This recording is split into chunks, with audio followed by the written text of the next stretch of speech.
Hey guys, just 1 second.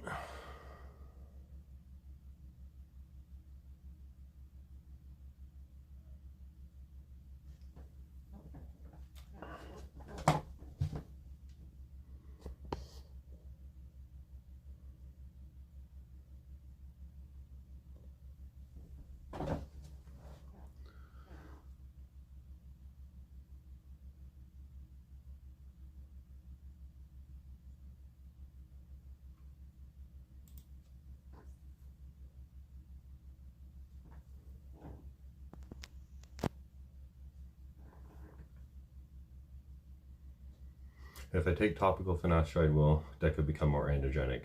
I understand it will with oral finasteride. Yeah, it will, but still, I wouldn't say not as androgenic as other compounds. Hey guys, so I'm not sure if I wanted to live stream my workout today. I'm on YouTube right now, guys. You can see it better, the camera.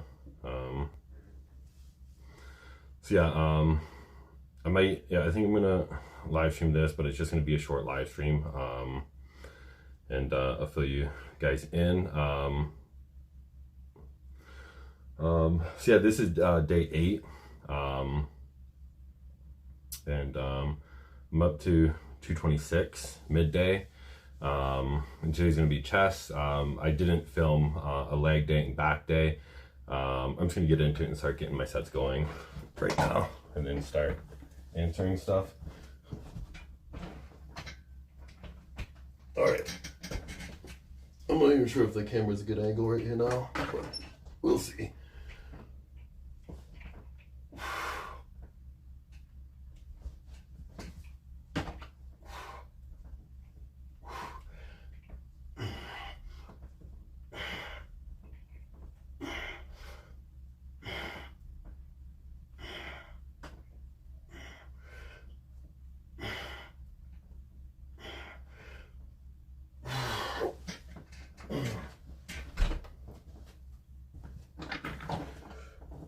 Okay. So yeah, I fell off the wagon a little bit there, guys.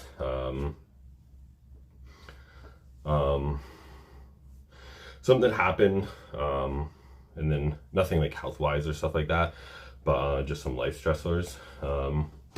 So I kind of had like a 2-day break. We didn't really do much, so I'm a little bit behind on my eating because my weight should have been up higher by now. But I'm up to 226 at least. What was I saying? So yeah, weight's going up. It's not where I wanted it to be. Right now, I started at 210. What is it? 226, so 16 pounds. And this is day 8.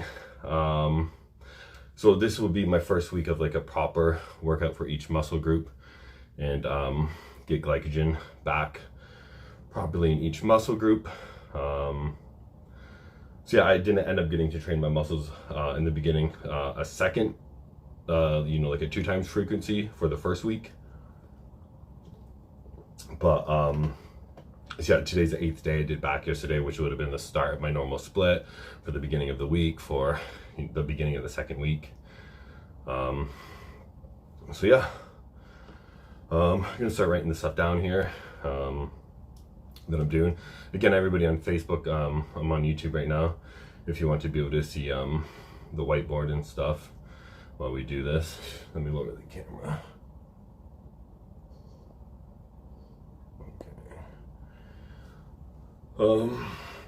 Let me start writing this stuff down actually quickly. Day what? Day 8. Day 8. What is it? January. What's the date today? January 23rd.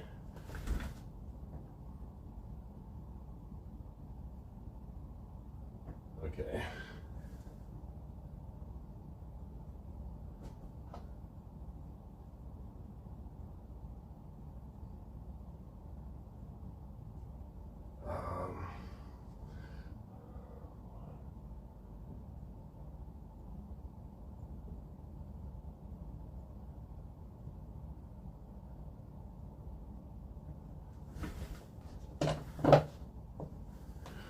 All right.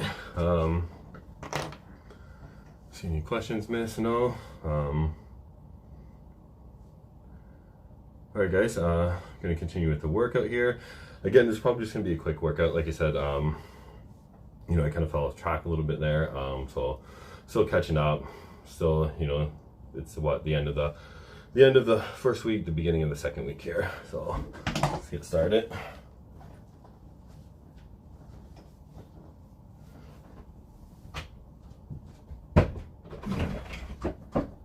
The first weight I did was 20 pounds. I'm gonna do 25 pounds now. This time.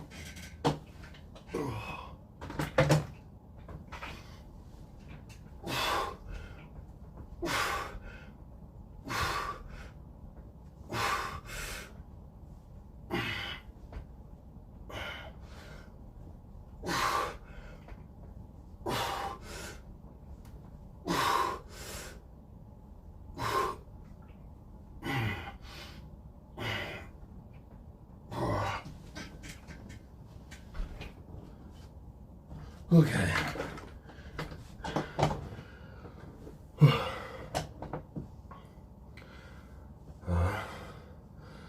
Jamie says skinny at 226. Yeah, for my height, I guess, right?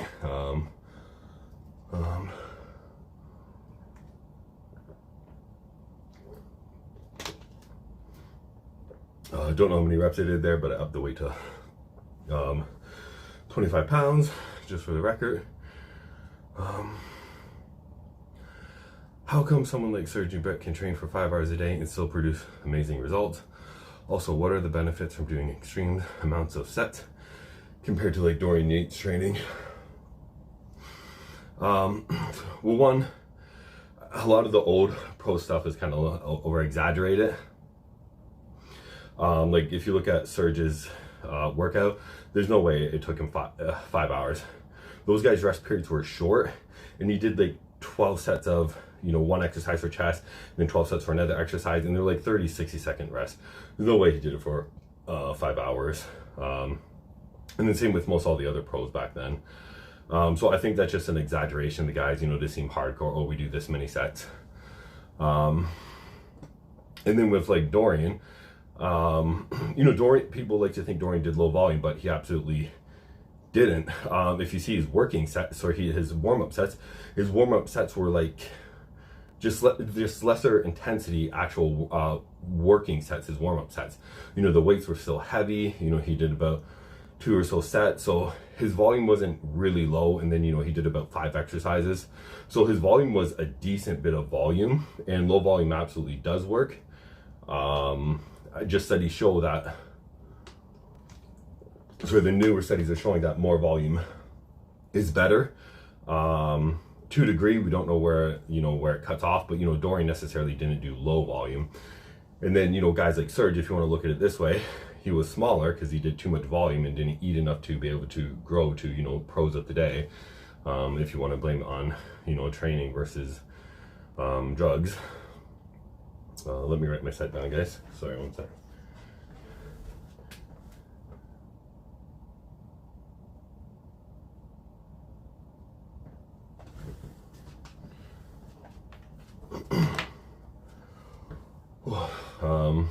Feel very deflated today. I was starting to feel a little more pumped and stuff like that, but feel very deflated. As I said, something happened, and then I fell off the track for 2 whole days. I didn't do anything. I didn't eat that well. And it's just the past 2 days where I started to pick up traction again. So I have to get some carbs in me and some more sodium and stuff like that, and potassium. Hopefully get my pump back. But I thought I'd make sure I do the workout anyways, and I thought I might as well film this one. Since it happened in a few days. Yeah, I need more chicken wings. Yeah, I ate very little for like 2 days, and that completely threw me off track. What am I doing? I did flies. Again, it's probably going to be a little bit shorter workout because I'd say I didn't get as much energy as I needed. Sorry if my mood's a little low, guys. A little bit exhausted. Okay, what am I doing? Do I do another set of flies? Well, at least I'm less skinny or now, so small for my height. Once, I think by the second week, my glycogen, the muscles fill back up a bit more. That'll be better. But what was I, a bit under 15 and a half. So I'm not sure if you guys can see on Facebook, a bit over 17 and a half there. I think, can you guys see? It takes a second. So I'm filling up. I just don't have definitely as much glycogen or fuller. I did first proper back workout yesterday, so my back is really filling out. I'm gonna get my first proper chest workout today, and that should really fill out. And then the next 2 days, I'll get a proper delt workout, and that should really fill out, and then a proper arm workout. When I'm standing or whatever, relaxed, I just see a little bit thick, more thicker, but definitely hasn't came in fully yet. But when I flex, I feel my muscles are starting to come back. Like example, when I do front double bi, like the arms are coming back a decent bit. They should come back a decent bit more once I get a full proper arm workout in. But yeah, tomorrow I might do arms or delts, not sure, and or a day off, and then, you know, arms or delts, whichever one I miss, and then legs for the second goal, proper leg workout. Well, let me do another set of flies, I think.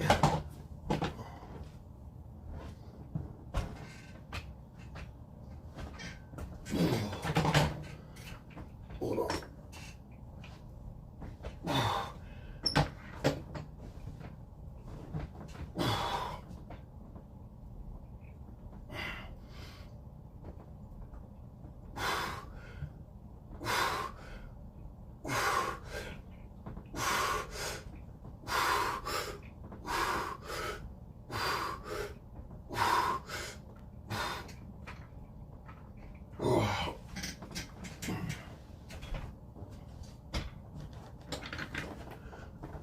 Okay, what did I miss?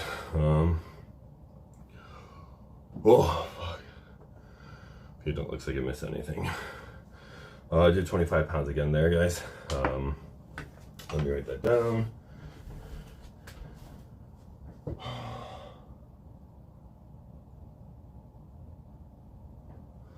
So 25 pounds. What else?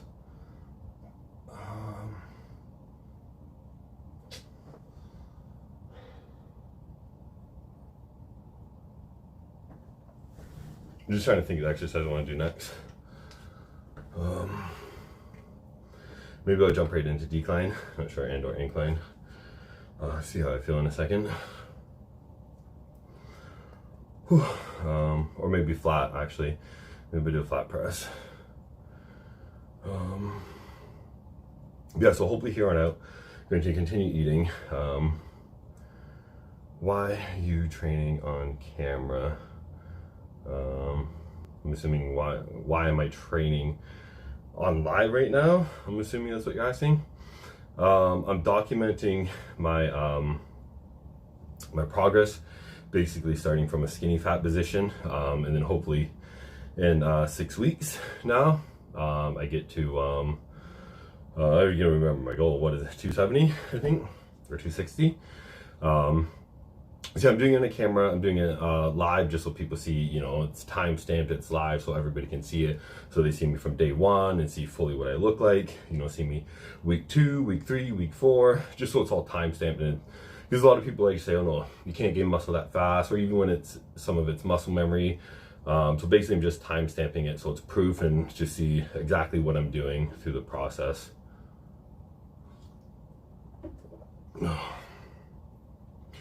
Why do I look heavier than I actually am? I'm 6'3", 202 pounds, but I look like 215, 220. Well, that's hugely, so many reasons for that. So your bone structure, right? You know, you could be a heavier set. So why do you look heavier? So, you know, if your bone structure is bigger or smaller, that can change the way you look, especially just, not just so much a weight perspective, but, you know, the size of your joints, right? You know, if your joints are bigger, you're not going to look as big. If your joints are really small, your muscles are going to look really big. It depends if you're talking about fat or muscular wise. You know, let's say your body fat's really lean and you have really good muscle tone, and your muscles are always constantly glycogen filled, your muscles are just going to bulge and pop. Example, me right now, my glycogen's really poor, so my muscles aren't bulging and popping as much. You know, I'm kind of smooth and flat. So yeah, that all depends. So it depends if you're asking why you look fatter or bigger. It multiple different variables. Don't really need to work out to prove it. Just do some posing at the start of a cycle and then later. Absolutely, I could do that, but this kind of kills two birds with one stone. Everybody likes my live streams and likes asking me questions, so I figure I'm working out, I'm doing nothing in between sets, and you know, there's always a good amount of viewers, so it's like, why not answer questions in between sets. And I don't know, the people who just stick around seem to oddly enjoy it, maybe. So thirsty, guys. Yeah, Ib says love the live stream, so yeah, people watch it, so why not? What do you say? By the way, what you on now? 60 milligrams of NPP every day, so 420 milligrams a week. Again, guys, on Facebook, I'm on YouTube right now. Do you know if debult is often fake? Depends on what you mean. If you order it from some random like shady website online, definitely it can be, but if you order from a trusted source, debult is not fake very often. You doing any cardio in those 6 weeks? Did you do measurements on all muscles for pre and post 6 weeks? I only did my arms for the pre. Cardio, no, but I might start a little bit in the morning, not so much for fat gain but for health, because I know I'll start leaning up the more I go into it. Already have leaned up a little bit because I was very skinny fat in the prior. All right, let me do my set here, guys. What am I gonna do? I'll do decline, I think. Yeah. Yeah, I'll do decline.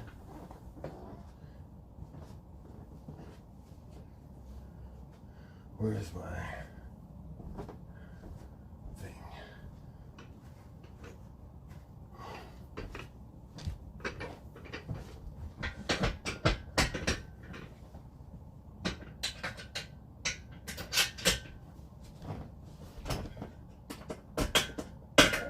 All right, let's see if this is a good angle.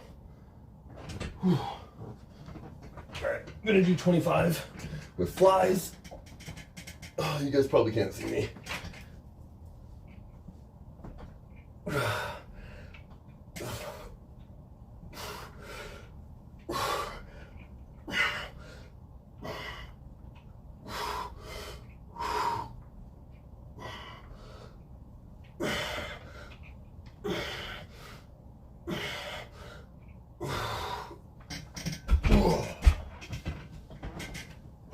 Okay. No clue how much weight I got there. I'll lower the camera. Hold on, guys. I'm not sure if that's gonna help, but we'll see. Holy.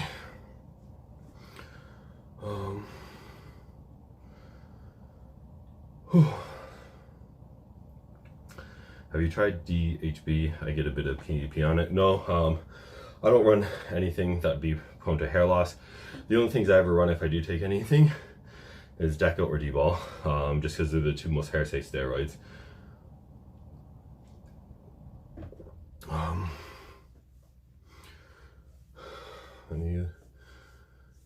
Again, you guys on Facebook, new people joining.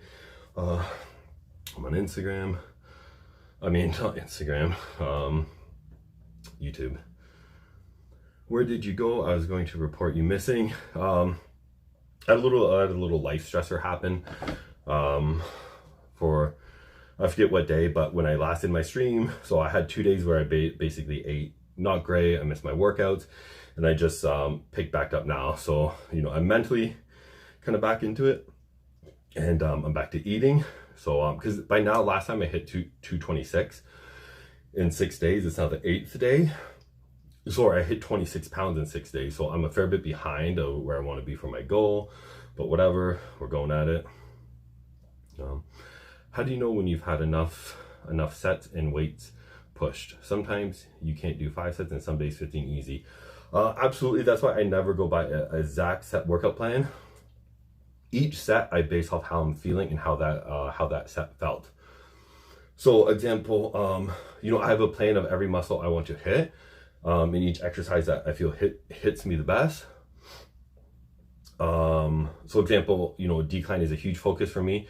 I'll always hit a little bit of flat because I feel flat really great, but I need a lot of decline. So, you know, I have when I'm going to do my exercises. Some exercises in my mind I can skip, and some I don't want to or can't because of the way I want to look.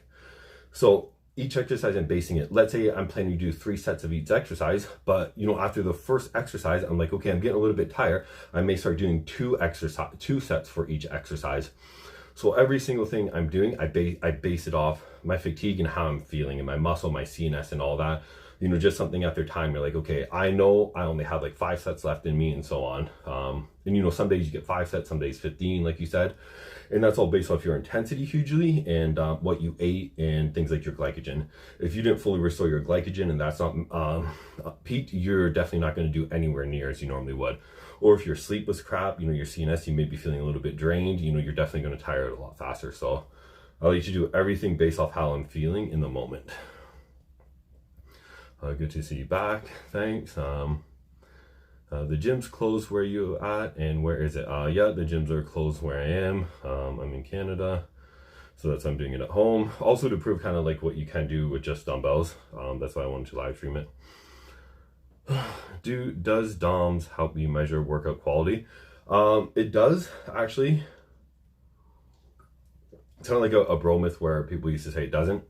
There's actually a new study where they showed when your strength had decreased for upwards 5 days and you were sore, that was a good indicator if you were going to create new myonuclei. So absolutely. What was your opinion on steroid testing kits like Roy test? Roy test I think is shit. Multiple people I know that have tested it and they came back, you know, it said something else. This was incorrect and they sent it off for further testing and the Roy test was wrong. Lab Max I do believe in though. With more merit than Roy test. Thoughts on prostate massage? What benefits have you noticed? Personally, if you do a lot of squats, you should do some prostate massage. And I'm not sure if that's a joke or serious, but personal benefits, I wouldn't know. Never done it. But good question. Okay, what did I do? I did my decline flies. Let me get that set in quickly. Where's my weights? Oh, they're put away.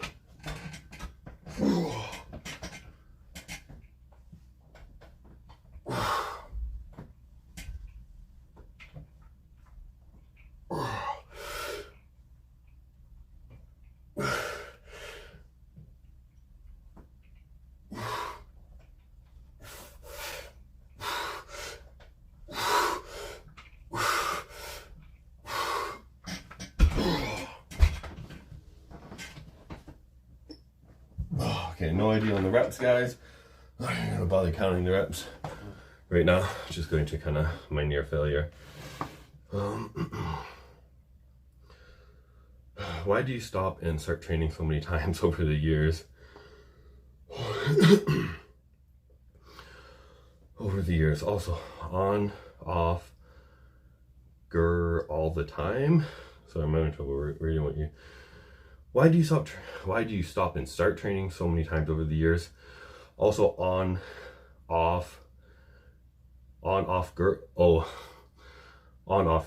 the time, you meant. Well, I go on and off gear all the time because if I'm not training, why would I take gear? I don't like when people get that mentality of, you know, stay on gear when you're not training or doing anything. Like, you're shutting your hormones down. You're shutting down dozens of various other hormones. You're messing with your body for what? Just so you can be enhanced while you're not working out or doing anything. So you can, you know, keep a little bit of muscle that you could have kept naturally anyways. So I'm not for that camp of people that do that. I think it's really silly for your health. And why do you stop and start training so many times over the years? It's just not my passion. Like I love working out when I'm actually working out. So yeah, this is fun. This is great. But to just get up consistently and want to work out, and it's mainly the eating, you know, do I want to have, you know, 4 or 5 meals a day? No, I don't want to cook, I don't want to prep, I don't want to sit there and eat like that. It's just not my passion. It's like, you know, picture it's like, I use examples like this. It's like asking somebody, you don't play hockey, or you don't play golf, or you don't fish. It's like me coming to you and say, why don't you fish? Why don't you golf? You know, you just don't. Maybe you liked it at one point, maybe you did it for a bit, but maybe you don't like it now as much. You know, you will do it if the opportunity arises. Like, okay, this is fun, but like, it doesn't drive you enough to get up and do it. You know, if you're asking for a health standpoint, yeah, it's great to exercise. Everybody should, every day even. But, you know, asking like in a more of a competitive way to exercise so hard and eat so much that you're going to make results, that passions, I just don't care for it. So the only times I'll start working out again is when I get an itch, or like now I thought I would document it. You know, you get an itch, okay, let's get bigger again. But don't you hate losing the gain so often just to gain them again? Absolutely not. If you check any of my pictures, my last time I gained 26 pounds in 6 days. I'd gained 50 pounds in 6 weeks before.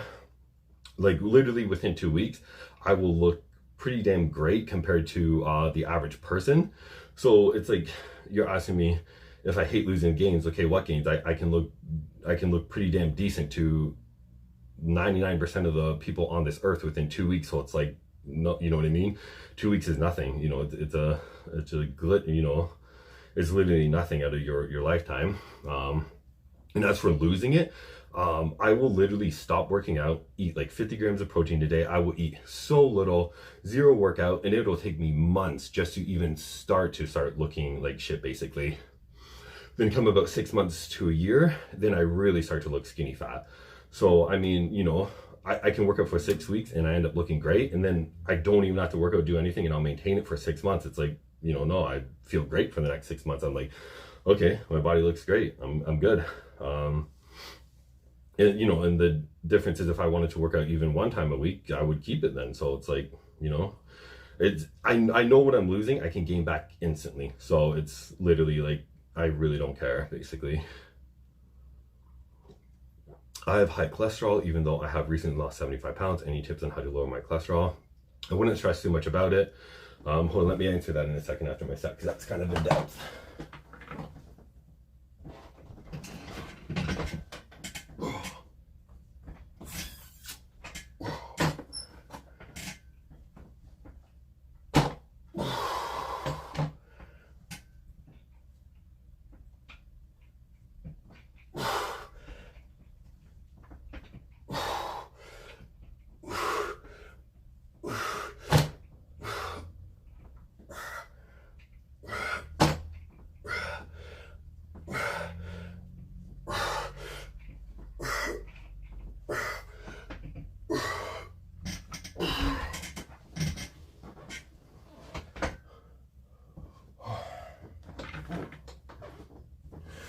Okay, where are we?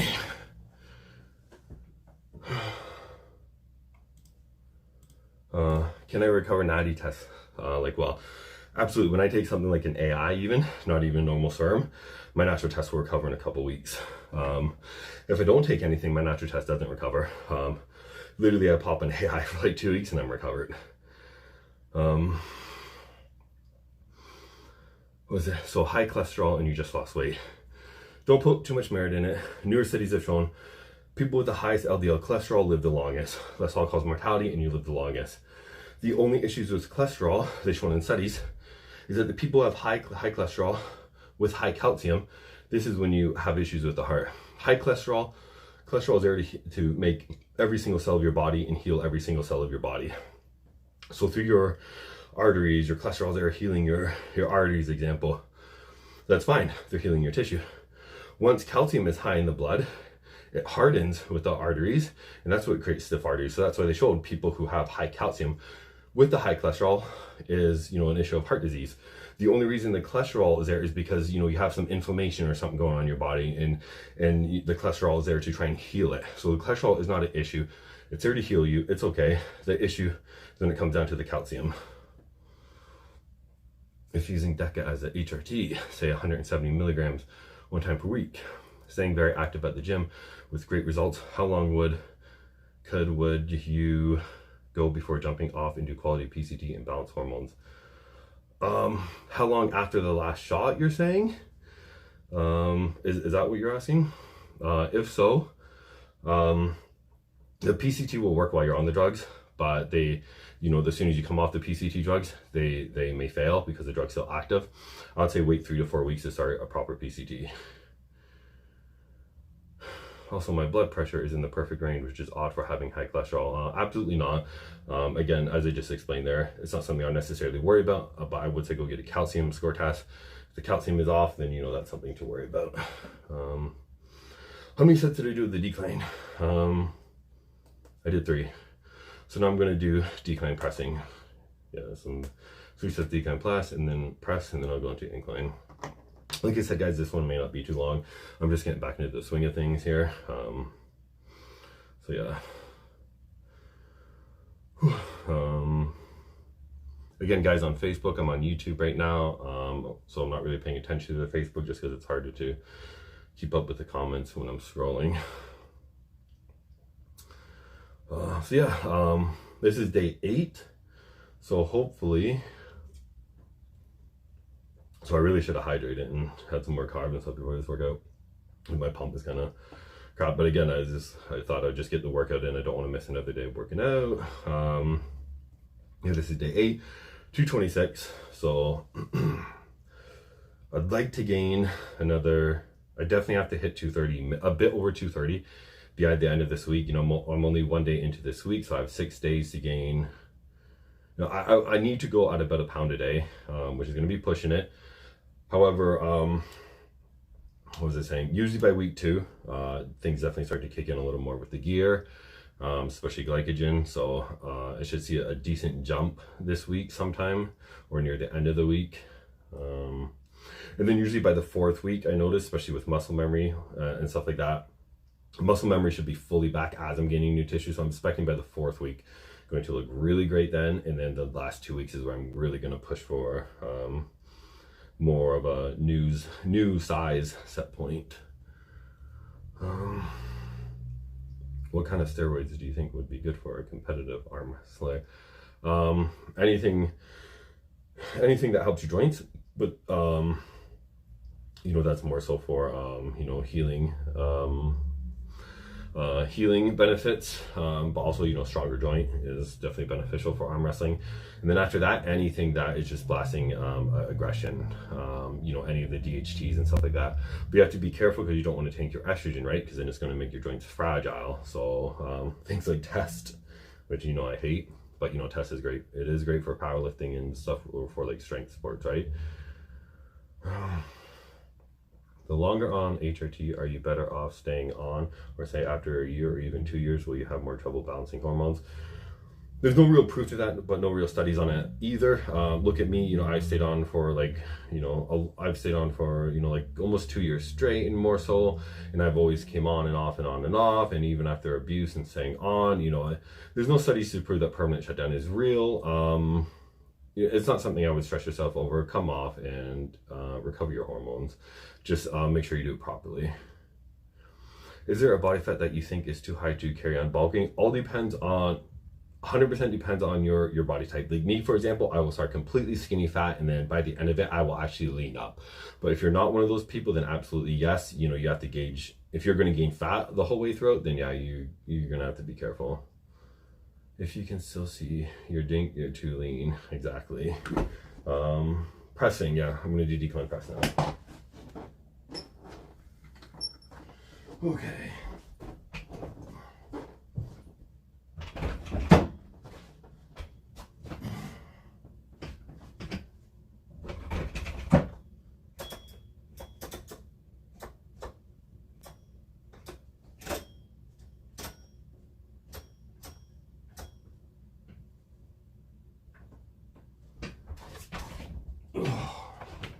Okay, 50 pounds. Let's go.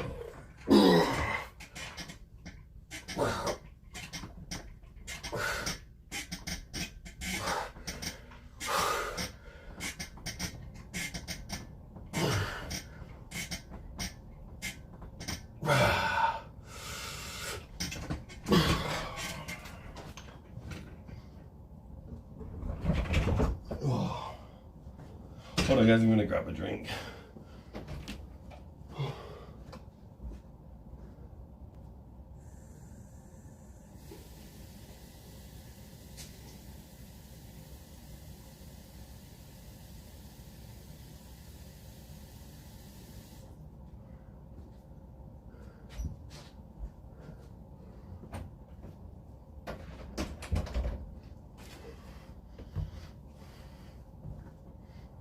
Okay.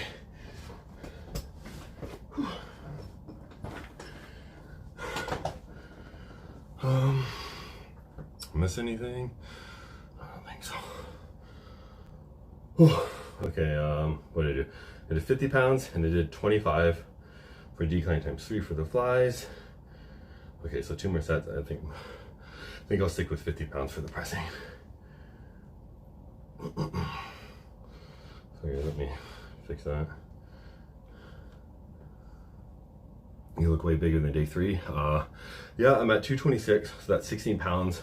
Although right now I'm a fair bit glycogen depleted because I had a couple days off, so I missed like 2 days of really poor eating, and then had 1 day of just actually 2 days of really poor eating, and then 2 days of medium eating. But my arms are up over 1.5 inches, so that's good. I'm not exactly where I want to be, but I'm getting there. So yeah, hopefully I stick everything really great for the end of this week, and I see some very massive changes for the end of week 2. That's the plan, at least. Hey guys on Facebook, I'm on YouTube right now.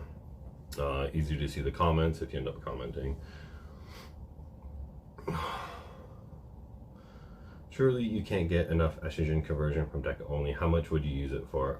Absolutely you can. I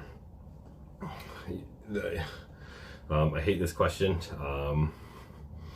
So namely, if a bodybuilder doesn't have enough E2 conversion, since they're eating like a bodybuilder and they're eating too low fats, you know, chicken, broccoli, and rice, and their fats are just piss poor. Like anybody knows, most of my guys all run DECA as a base or DECA solo, and they get way more than enough estrogen. And the other thing I hate people focusing on this is E2. You're like, oh, your E2 isn't high enough. Your E2 isn't high enough. That's not how this works.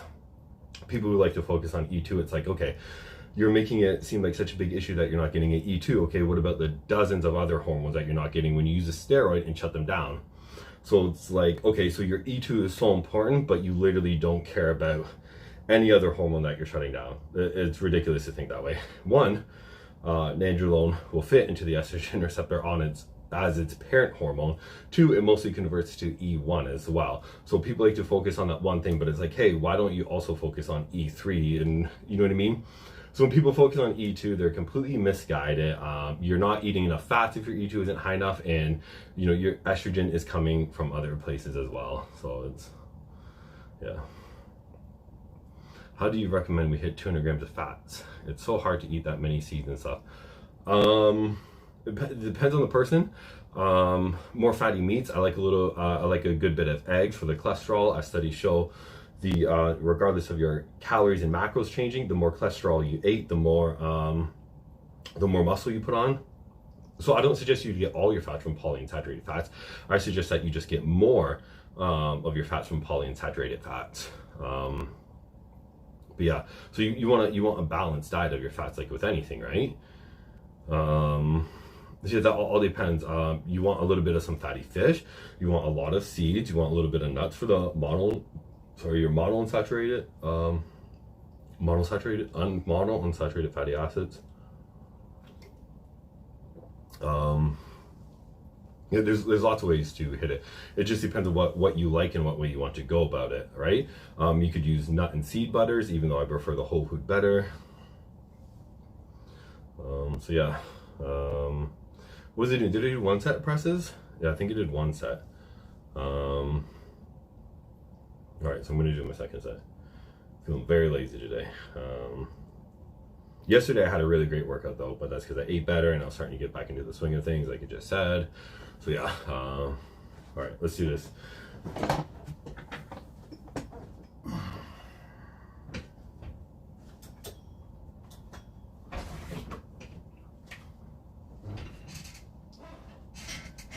All right, 45 this time.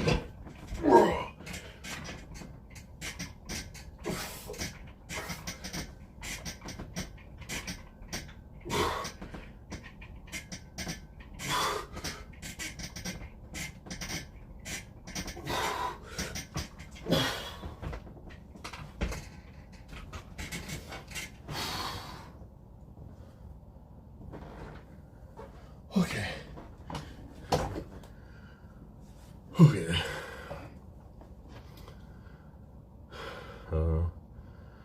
Looks like arms are your weak point. They're mine also. If you check my other pictures, my arms are actually an extremely strong point. The only reason my arms look weak right now is because I've only actually had one proper back workout, which was yesterday, and then now having a decent chest workout, and I've not had an actual proper arm workout yet. If you go check out any of my old pictures, my arms are my strongest point on my whole body. I just haven't worked them out properly yet, so they look dinky. But it's funny thing, when I'm normal, they'll look dinky, but when I flex, I know this is like some weird muscle memory thing.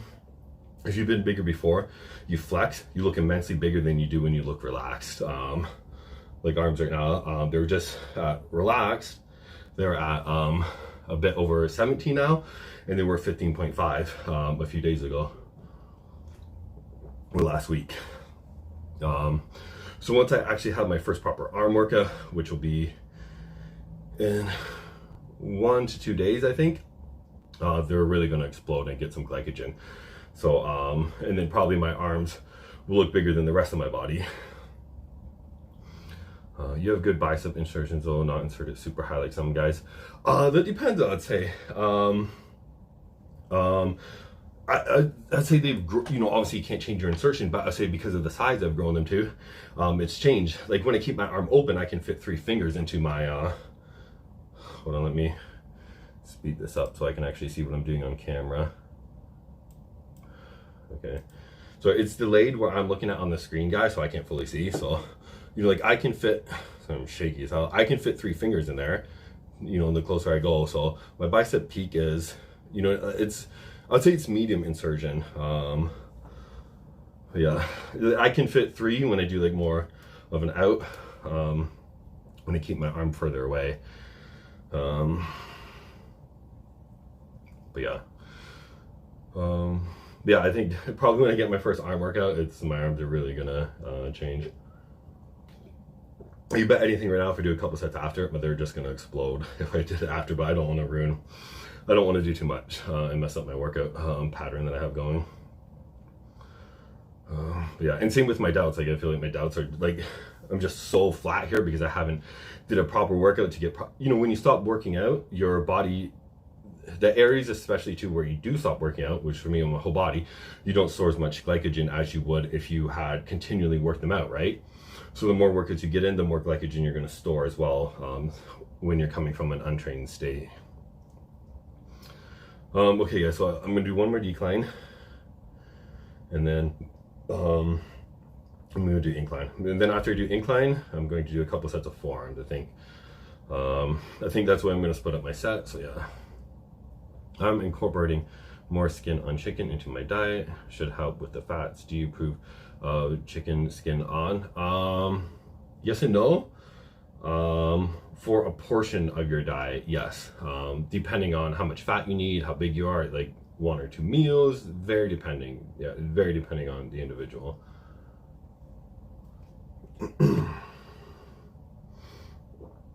What did I do? I did 25, 25, 50, and then a 45. Let me write that down.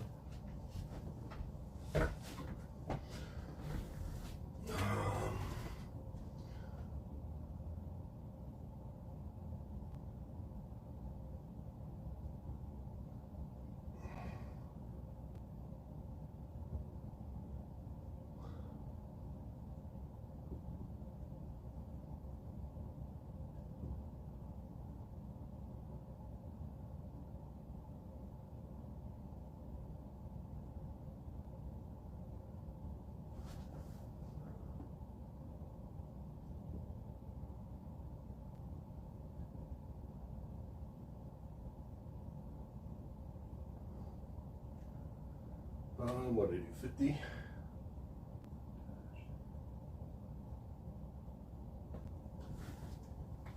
Okay. Okay. When should I eat gelatin? Good idea to drink in between, before, or after a meal. You should drink it with the meal because it has digestive benefits. As it traps your digestive. It's a hydrocolloid effect, right? It attracts your gastric juices, you know, your gastric acid, enzymes and stuff into just like one large mass and help digest it in as a whole, right? What's the deal with cod liver oil for gyno? How many times a day? Leave it on as long as possible is more better. No, you don't leave it on. You internally take it. More will be more effective, but no more is not better in that sense. Start with just like, usually I suggest the Rosita brand. Just start with the dosage suggested on the bottle.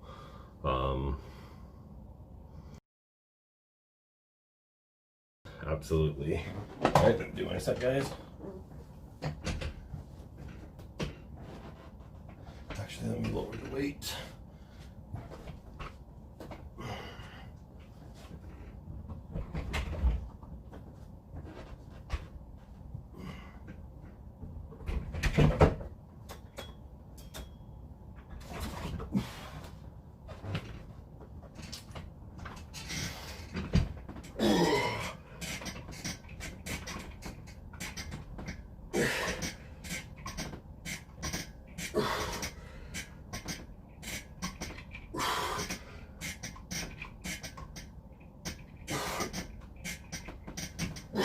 Okay.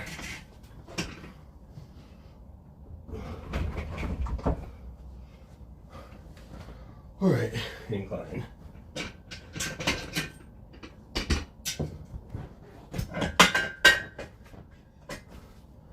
Yeah, I think good. Okay.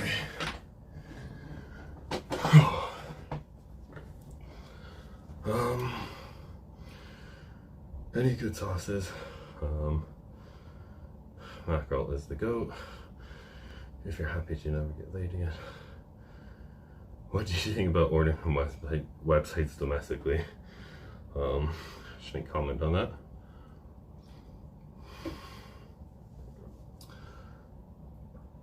Then some people live to eat, some eat to live. Just have to get in those macros. Yeah, absolutely. And then obviously the way you cook, using sauces and spices and actually making your stuff taste good goes a long way. It absolutely goes a long way. Get very creative with your spices and seasonings and learn to cook it better. What would you guess your body fat percentage is at the moment? Somewhere in the 20s, easily. You know, definitely somewhere in the 20s. I'm storing most of it on my stomach right now. Obviously I'm storing it all over, you know, like normal, storing it mostly in the stomach. Definitely in the 20s, mid 20s, you know what I mean? It could be anywhere from 25 to a little bit up, or over 25 probably, is my estimate.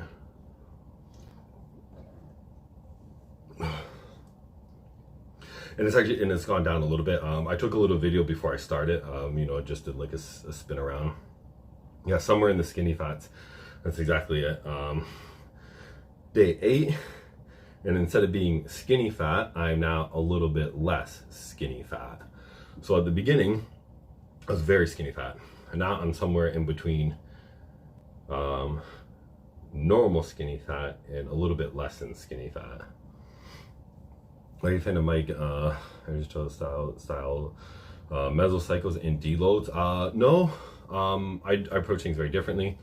For example, because I like to do 6-week cycles, because steroids stop working in 6 weeks, if you read my article. So instead, I like a whole 12 days off before each cycle, and that's to get rid of the repeated bouts effects, which was that your body stopped responding to resistance training, and people who train half the time saw just as much growth as people who trained the full you know, cycle, or whatever you want to call it. So I like people to have a full 12 days off of all lifting, instead of going through deloads and stuff like that. I feel you get way more out of it if you just stop lifting completely. You're gonna start asking people their skinny fat percentage. Would you prefer to be skinny, ripped, like Bruce? Maybe, oh, Bruce Lee, you mean? No, it depends. You mean, right? No, I never want to be super skinny. That's what I always was when I was younger, and that's what I fall down to. Though I don't, I'd rather be average-ish than, yeah, I definitely wouldn't want to be really skinny to be lean. What did I do? You doing any cardio? No, but I might start just to get my like endurance and everything back up, because I've been doing nothing for like so long. Look bigger already. Yeah, I am. 210 to 226.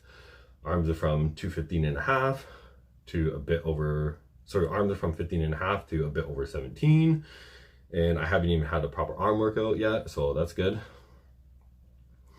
Anyone who body, and this is day 8, so I'm going good. I could have been a little bit better. Anyone who bodybuilds should cringe at Bruce Lee's physique. Yeah. So you think after the 6-week cycle is over, we should stop lifting and come off gear at the same time? So yes and no. Like what you're asking is like, you're thinking it's going to be this very dangerous thing, coming off gear and stop lifting. One, you're not going to lose any muscle in 12 days, whether you're on gear or off. That's not going to matter at all. People who are worried about muscle loss after coming off the cycle, those are people who use high water retaining compounds like testosterone. They shoot up in estrogen, they lose 10 pounds of water weight, and then they complain they can't keep their gains. You come off DECA and stop training or anything like that, you're not going to lose any of your gains. You can stop training for months, you're not going to lose your gain. Especially even after you just finish a cycle, if your body was going to lose like 10 pounds or 5 pounds of tissues, your kidneys would be in danger to actually lose that tissue. When you come off a cycle, you're going to lose glycogen, and when you stop training, you're going to lose glycogen. Yeah, I do. At the end of the 6 weeks, you train for a few more weeks, and before your next cycle, I have guys come off for 12 days. Stop lifting. A lot of former fat guys, I feel like when they bulk, they feel fat, and former skinny guys, when they cut, they feel skinny again. Yeah, absolutely. I definitely agree with that. Every fat guy is so scared to bulk hard because they're scared they're going to get fat, and and they also just focus on lean. And every skinny person always like, I don't care about the fat gain. Vince, where are you located? Ontario, in Canada. What am I doing? I'm doing decline. I'm going to do flies. Yeah, flies first. Oh, flies first. Okay, how's that bench set up? Yeah, we'll leave it. That's good enough.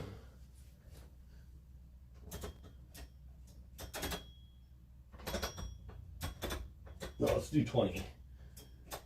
I was gonna do 25. Let's do 20. Let's not be too brave. Is there gonna be enough room? Yeah, we'll see.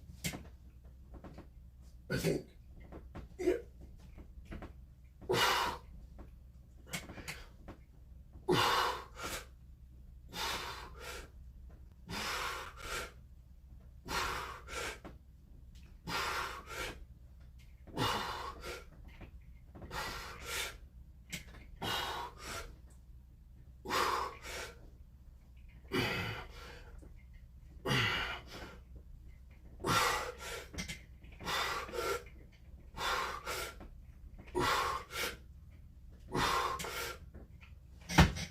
Okay.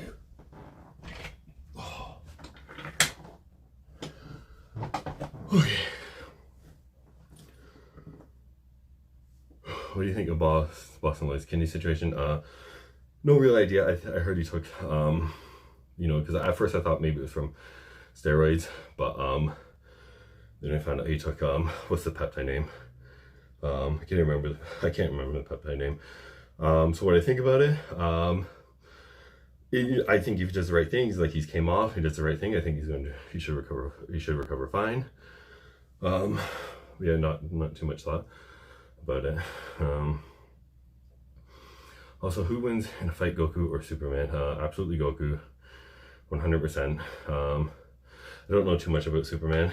I don't know those details, like comic stuff and stuff like that.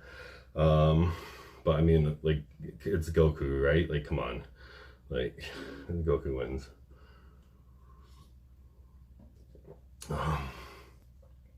I'm really excited to get delts and arms in, just because I feel like my delts are like so flat. My back is starting to fill out, and my chest is starting to fill out. And then I have my my goddamn delts just looking like, you know what I mean? What was the peptide for? It's that peptide starts with an A. What is it called? I was using it for fat loss. It starts with an A. Can't remember.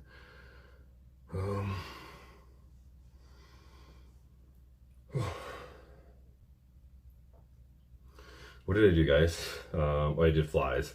Feeling a little drained, and I don't want to go too crazy, just because it's my second workout back for each muscle. So maybe I'll only do 2 sets of incline flies and 2 sets of incline press, and then do forearms.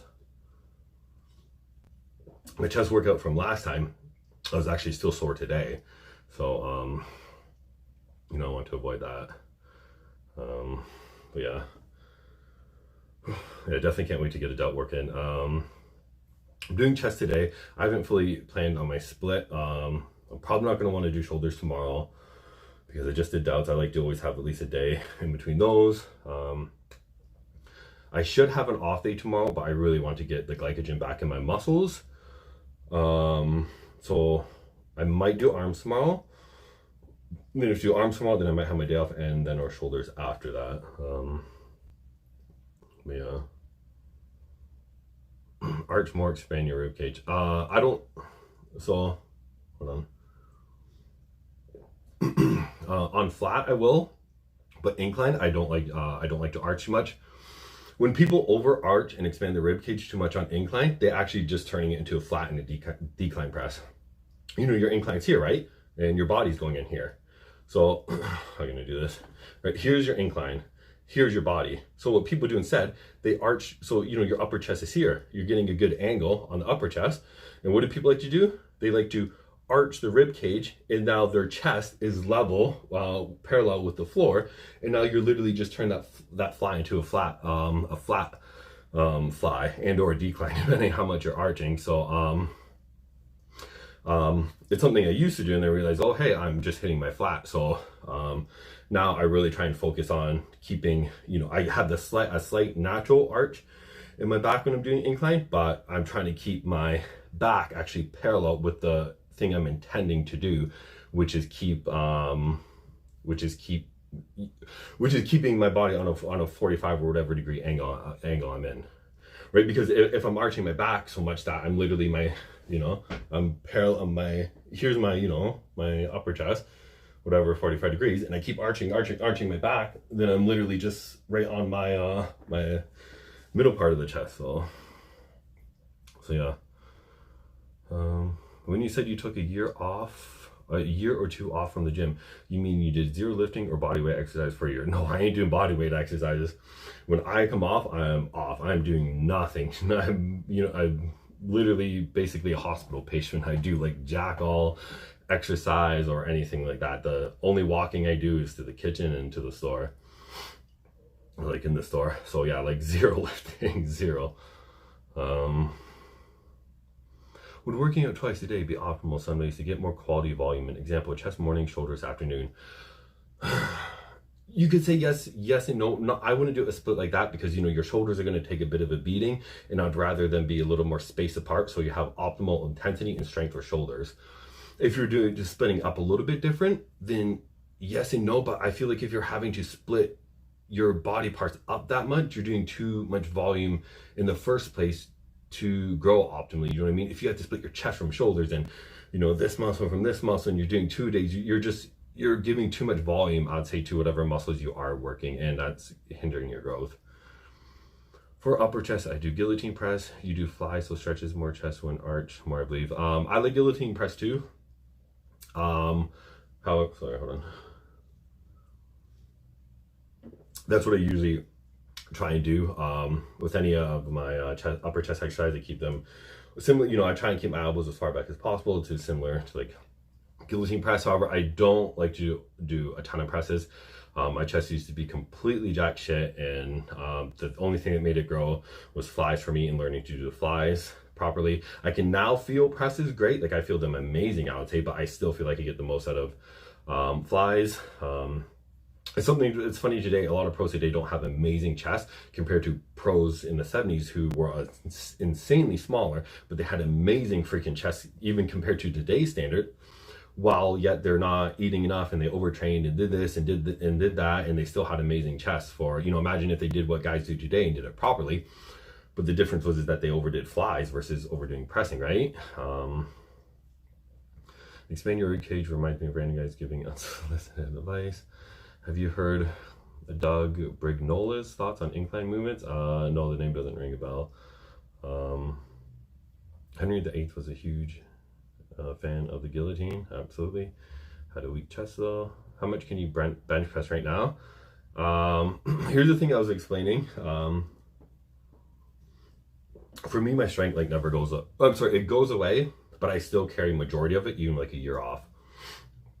So what was I saying? So yeah, I'm doing a lot less. Like I'm like pressing 50 pounds and this or that. But if my dumbbells go up to 90 pounds, if I was to get up to do them, I could do 90 pounds for many reps. Like last time I started my live streams to get back into working out, I did 70 pounds, and I think I ended up doing like 17 reps. And that was my first workout in forever. Like I know for a fact, like, you know, you can just feel the strength in you, right? Like maybe I'll do it at the end of this. Like I know I'll get out a lot of reps and a lot of weight, but I'm focusing on the muscles. Maybe I'll do it just for a quick like show off, be like, okay, you know, I can still keep my strength. But yeah, I don't do it because I'm focusing on moving the muscle versus just trying to move the weight.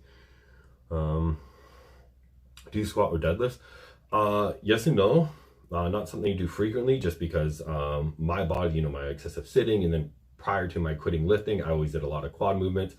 So my glutes and hamstrings are really weak and my lower back is really strong. So, you know, deadlifts and squats really give me too much lower back work, and I really need to focus on my other muscles. So I'm more glute and ham focused, and more compound movements that focus on glute, hams, and my inner thighs and stuff versus more quad work. But I still do them, but here and there, and for a lot less sets. Like last back workout, I did like 2 sets of deadlifts. And then squats, I maybe do like 2 sets of deadlifts too with my dumbbells, or sometimes I won't do them at all. So just a little bit, because I really want to give the quad muscles a lot less, and my lower back a lot less direct work, and get the other areas. What do you think of taking steroids to reach your natty limit quicker? Absolutely, yeah. If you know what you're doing right, absolutely. I used steroids when I was severely small, and I don't regret a single bit of it. It hasn't hurt my potential, hasn't hurt my limit. If you guys see the last cycle I ever did, that was a proper cycle.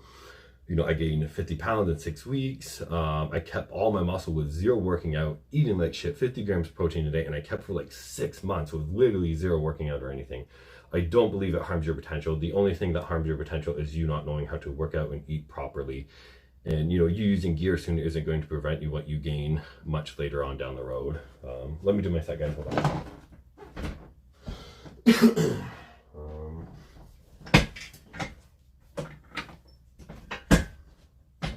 Okay, 20 pounds again. I think this was the second set. Oh, yeah.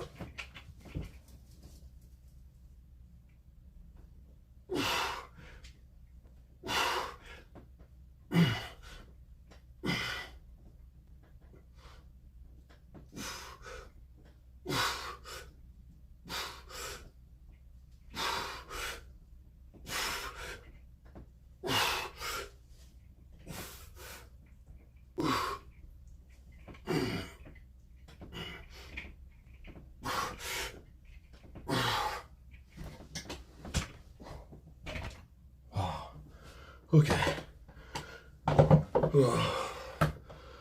What did I do? 20 pounds? Who knows what reps? What do you think of taking? Okay. He was saying incline movements are pretty much a waste of time. Declining fat plus movements involve just as much upper back and incline movements. Was it? I've seen the what's the studies? You know, the muscle activation studies. Sorry guys, totally out of breath there. What was it? Specific movements absolutely do. What was it? Decline pressing, I think hit. I'm trying to remember the studies of the muscle activation. What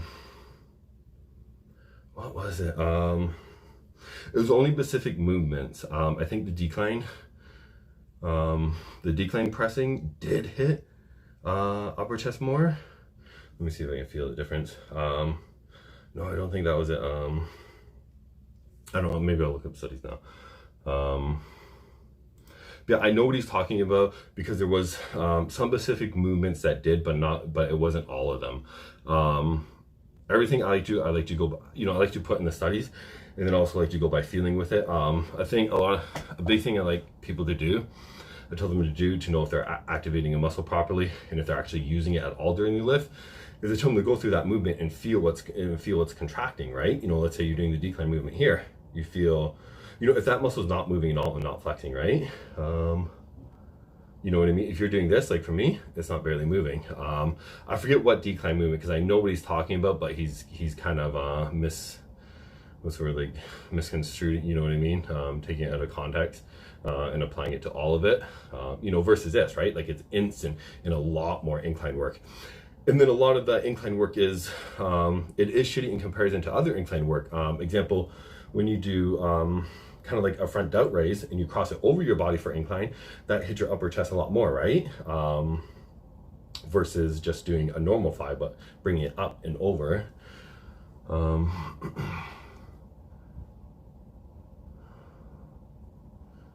Yeah, just be very aware of your muscle imbalance and work on your weak point. When cycle body parts get out of proportion or balance, it's hard to correct less than cycle again. I used to only hear him praying just was like a slack. Yeah. No, like I said, that's taken out of context what he said. And like I said, if you're not moving a muscle at all when you're doing specific exercise, you're not, like I'm sure anybody sitting there right now, they, start doing a decline, you're not going to feel your upper chest activate that much. Versus if you start doing this, you're going to feel an immense activation, an immense, tensing and flexing of the muscle. And that's, without you concentrating it and without you focusing on it, just doing this, you feel a lot more activation. What did I do for sets? I did my second set there, guys, right? Yeah, 20 sets. I'm going to stick to 20 pounds. Then I'm going to do pressing and then forearms. Yeah.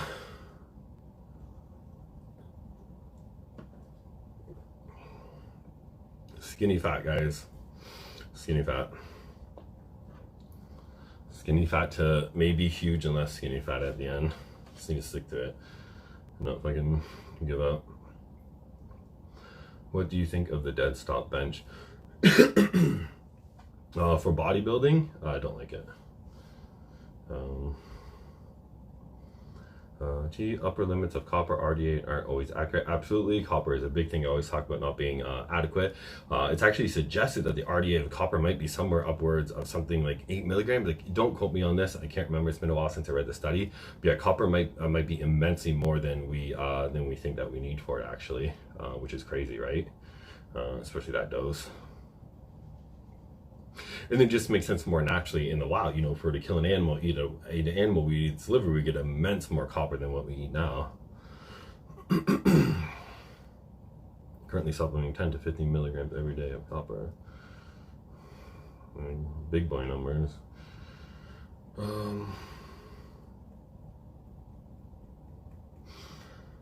Let's see where arms at, a little bit pumped from chest. Right? Massive in one workout. Freak status. Almost 17 and a half. But of course that's a little bit of pump from the chest. Whatever. Pause military presses are amazing for delts and activating them versus arms. Does going above your knee on a barbell row hurt the results? People say you should go below the knee, but I can't use as much weight. Feels like lower back. Well, one, that would highly depend on your limb length and stuff like that, right? So one, that would depend on your limb length, and two, ignore stuff like that don't involve the muscle. What you want to do is exercises that keep constant tension on the muscle. In certain areas, there's like a bicep curl when it's at the bottom, it's a dead hang, right? There's no constant tension on the muscle, so you want to stop a little bit before that. A row, the same thing. People focus too much on keeping their back contracted, when in reality, you want to use your actual back muscles. You want to extend, fully unfold and extend the back muscles and then contract them again, right? So however far that goes with the weight, wherever it lands, that's what you should be doing. Fully unfold and let the back muscles your scapula unfold and the lats fully stretch. However, don't be overextending the arm. That is a big issue that you might be going too far, because when I'm doing so this is my back moving, right? Me doing this is me not adding any extra movement or tension to my back, right? So a lot of people, they overtire their arms before their back because they're going down, the back's fully stretched, and then it's like, okay, let me keep going till my arms fully extended, and it's like, what are you doing? That's adding no extra work to your back. So I tell people to keep the arms semi-fixed, don't let them fully extend, while you're focusing on the back actually, fully getting that full extension and, that full contraction versus, like that's adding me nothing extra to the movement. It's not any good. Yes, it has lots of benefits like liver colitis from oral steroids, but it's also not something you want to take long-term because it can throw off other nutrients in your body. Okay, let me get started here, guys. I think this is my last set. I think I already did 2. I think. Okay, 20 pounds.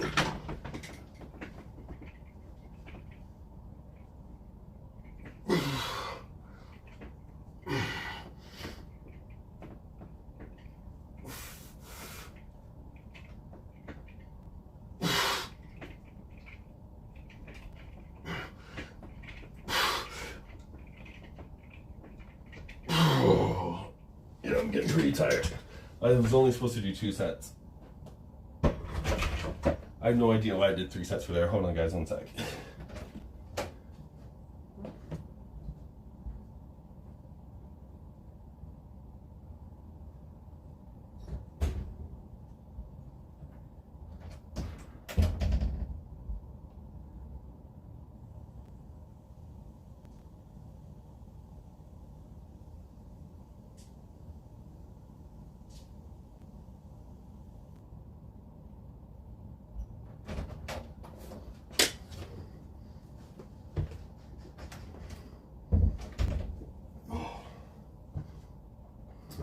What am I doing?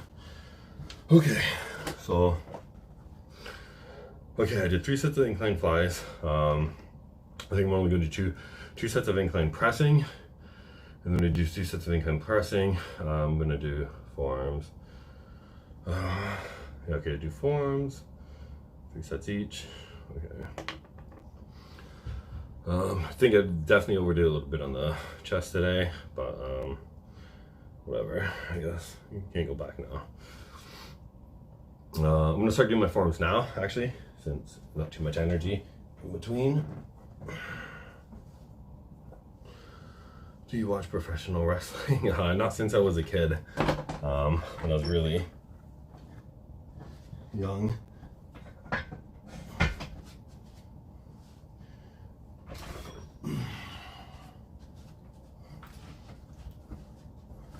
Okay.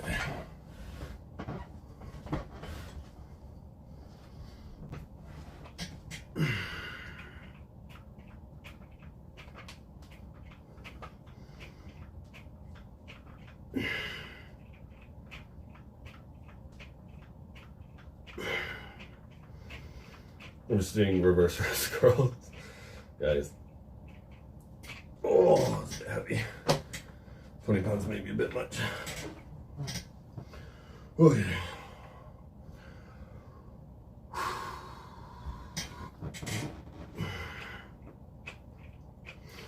Now normal wrist curls.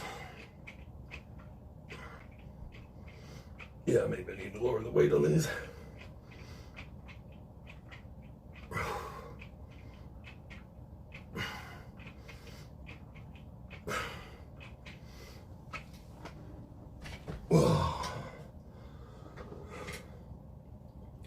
Unprofessional wrestling is the way to go, absolutely. Fully agree.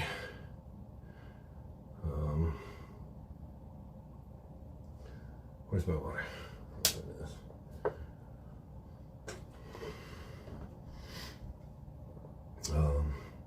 Does ROM matter when you're fapping for full forearm engagement? Absolutely. I like to say ROM with you, ROM where there's full, where your tension is, ROM to where the tension leaves is, I don't consider too useful. But yeah.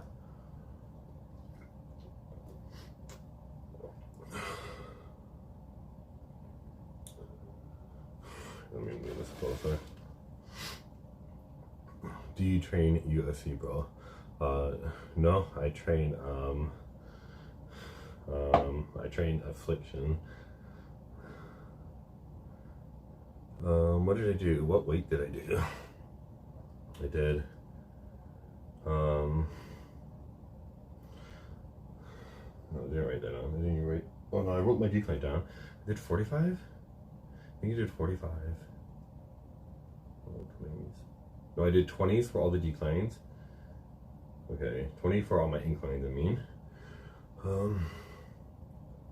Is Clomid and Novodex sufficient as PCD for a deck only? Absolutely, even a bit overkill.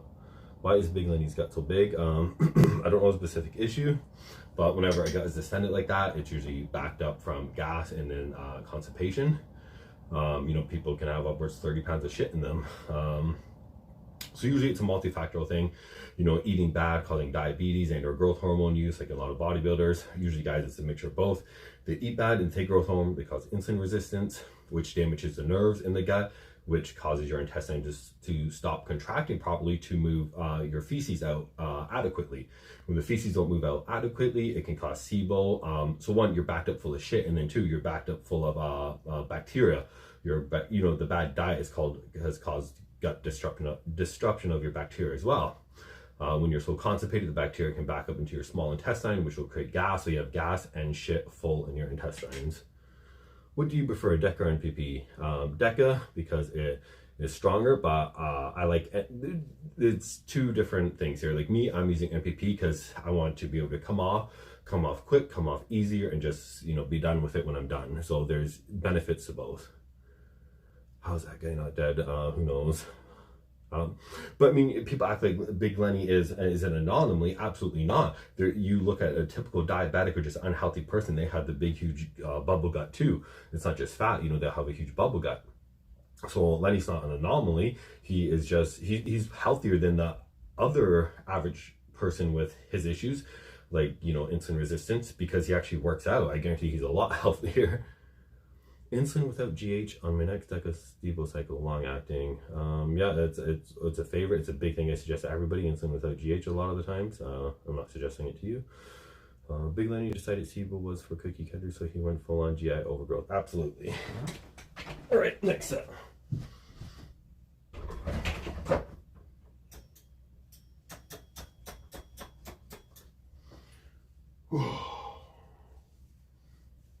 Okay. 35 pounds for pressing.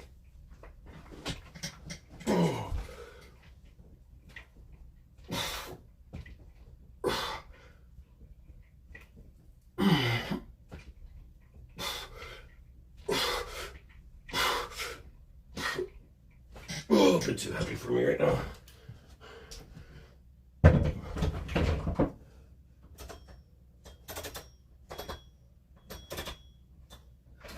All right, I got 15 now for reverse wrist curls, and then we do normal wrist curls.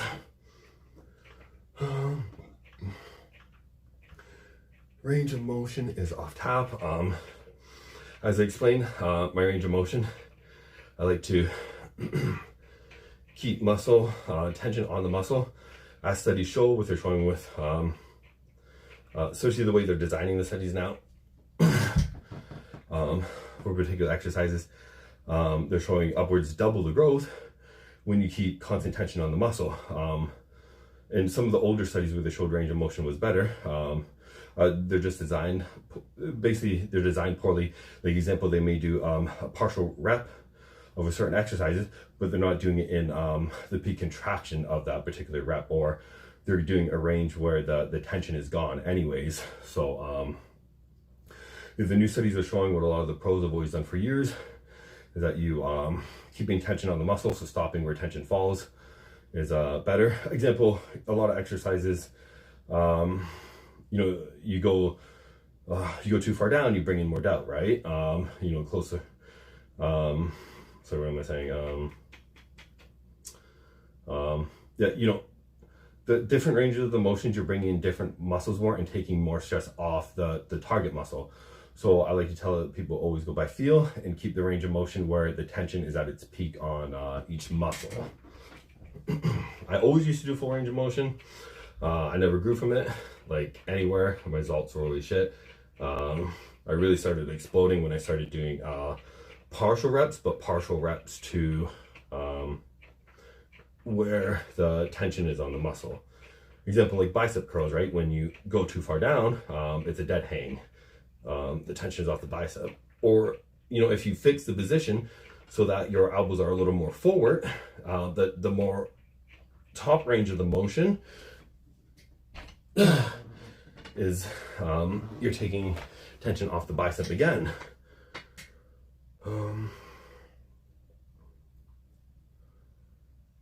Yeah, the video, you watch the video of Jason Genova's YouTube where they go to Lenny's house. There's got to be some new COVID strain brewing in there. It's a cesspool. Guys living in a manifestation of disgust. I seen that video. You're eating in the 6,000 calories. Yeah, give or take. I had a hiccup there, like I was saying, for a couple days. It's somewhere around 6,000 calories, give or take. Train to failure or die. I'm staying away from failure. I have to be careful with that. Do you think adding SARMs to steroid cycle is a waste of time? Absolutely. Usually more sides and a lot weaker than steroids. Snake Eyes, good answer. Okay, so one more set of incline, and then focus on forms. Well, I didn't do any flat pressing. I don't really think I should. Yeah, maybe shouldn't. Okay, a couple more seconds rest. Workouts are taking way too long at 83 minutes. Shouldn't be doing that. I'm not even doing that much volume. Well, I'm doing a little bit of decent volume.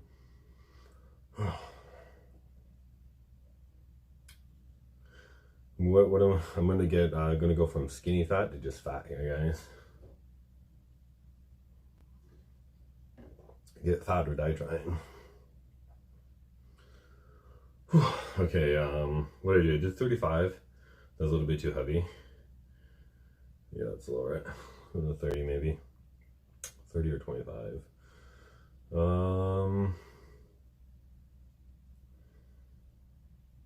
Let's do 20. Yeah, I'll do 25.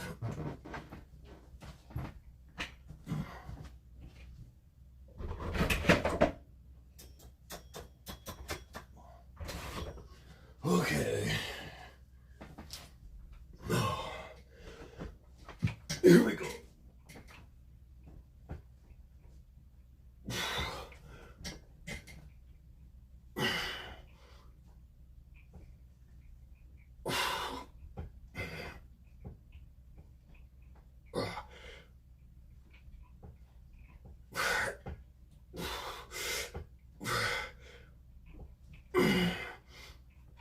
Okay.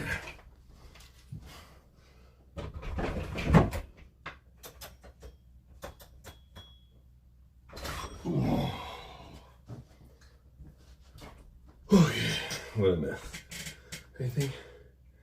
Have you played the new Dragon Ball Z game? No, I haven't played any type of Dragon Ball Z game since like PlayStation 1 when they had the one game. I haven't really played any console game and like since like PlayStation 1 in it. Yeah, basically since PlayStation 1 I played like maybe a game or two here or there for like GameCube or something stupid, you know, or like a PlayStation 2 game here or there. But I haven't played it since like PlayStation 1. How many years before Jason Genova takes the crown from Bum said, with the right diet, I think a year or two, max.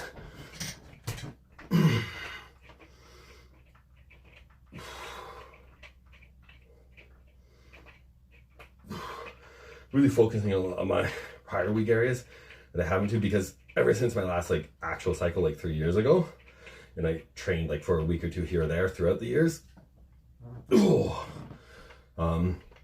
I never got to actually focus on any of my weak points.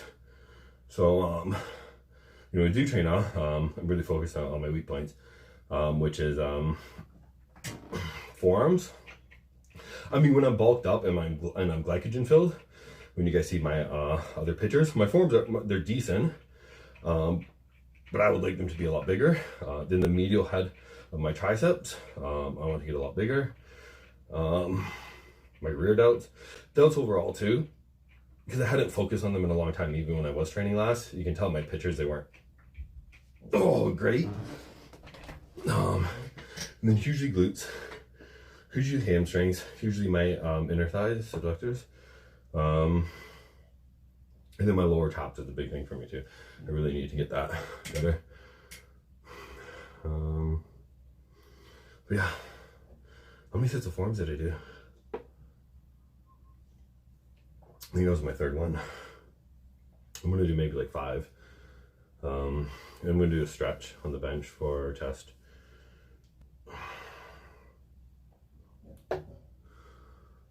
What are we at, 87 minutes? Yeah, hopefully the end of this week, I'll get all my muscles a really good workout, glycogen full, and really start picking up the pace with my size. Does show sub-Q provide more stable blood levels. There was actually a more recent study showing that. It did. I forget what the study showed all of it. But yes to that answer at least. Do you like burpees? In what sense? I think they're good exercise, or do I personally like them? No and no. Can androgen improve wrinkles? You know, most any hormone can, yes and no, but then they also have some negatives to them too. You know what I mean? Like they will improve certain areas of improving your skin health, right? Let's say like raising your estrogen has so many benefits on skin hydration and just skin quality as a whole. But you know, even when it's from things like testosterone, it can decrease your collagen synthesis, right? So it's kind of like a give or take for steroids as a whole. If you want the most optimal skin health, you'd want something that creates everything from cholesterol up. So can DECA? Absolutely, yes it can, but it's not the best thing, period, for skin or wrinkles. I've never noticed much from clan on top of diet. Is it because I've never taken above 40 mcg? I've taken upwards 200 mcg. It's very weak. Does it work? Absolutely, but it's not, you know, like steroids, right? It's not magic. It's not mind-blowing. Like it's not. You know, let's say you have DNP and it's 100% effective or 100% great. Clan is still like 10%. I'm 17. I'm going to start an NP only cycle. Any tips to help me get the most out of it?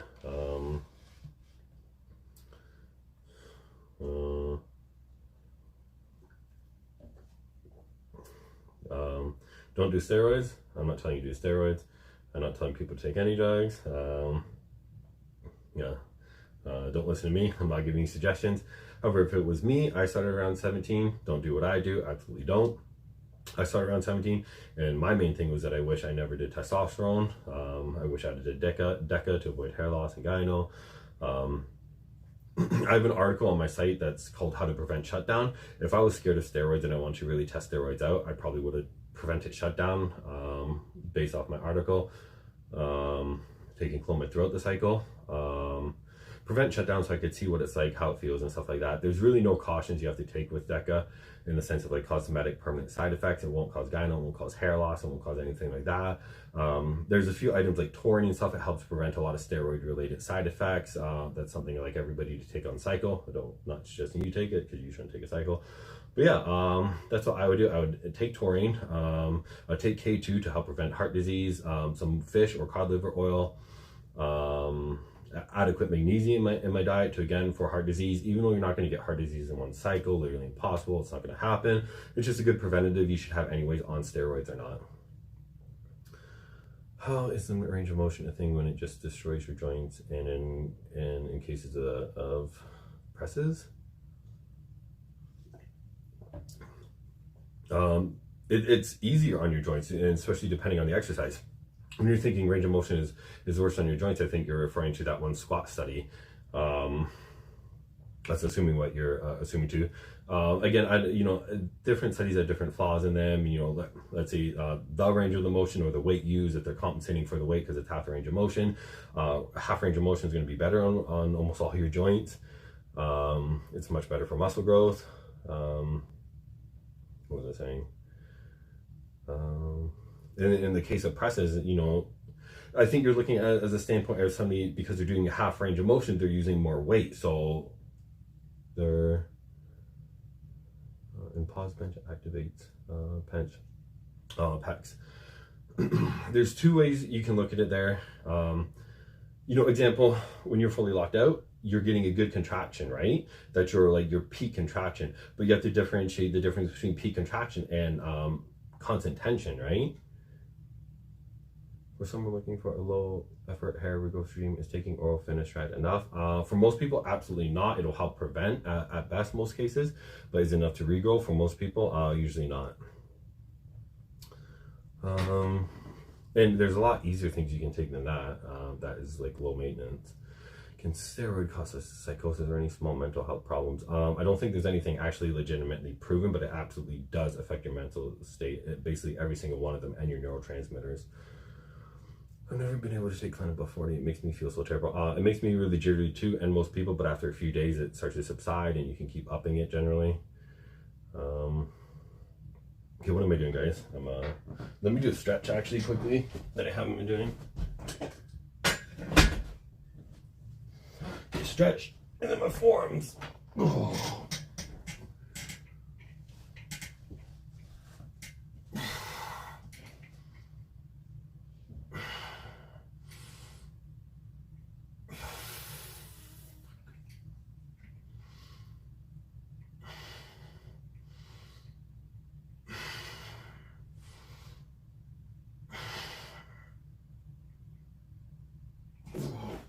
Too heavy of a weight. Shouldn't have did that. I've been stretching forever after. Okay, forearms.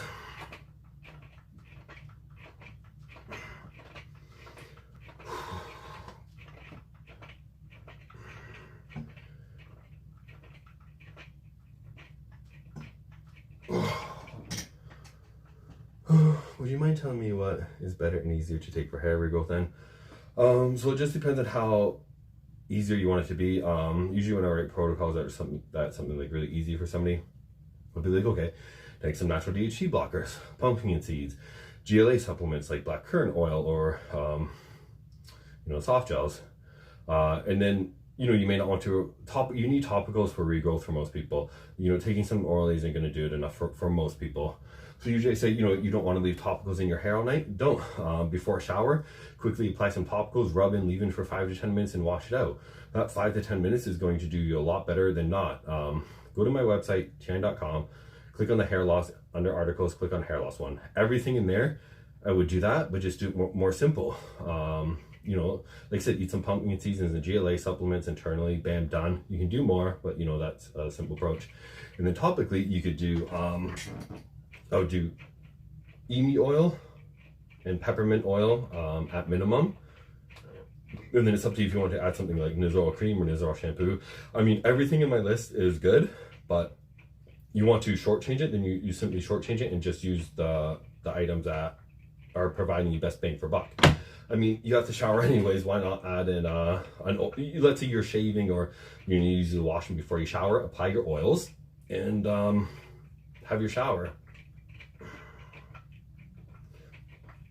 Oh, shit.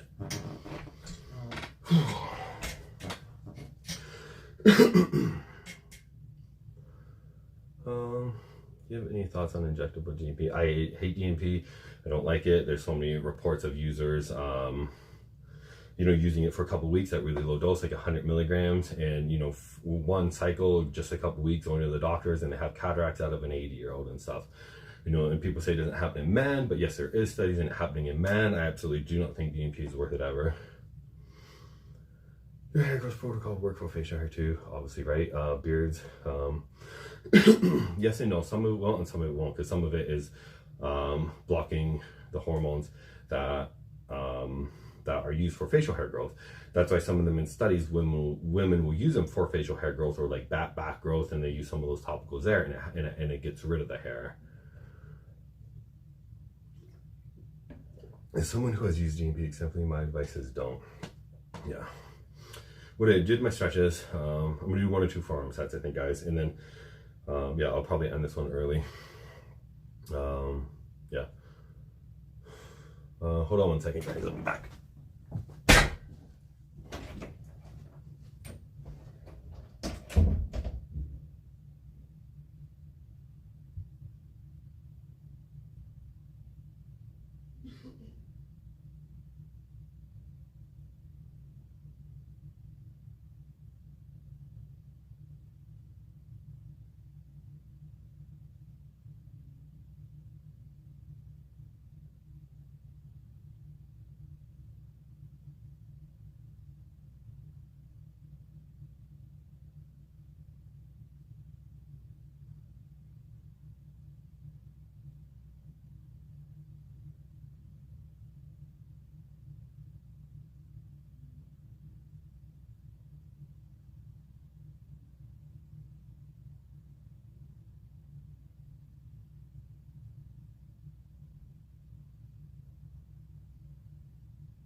Alright guys, thanks for waiting, my lovelies.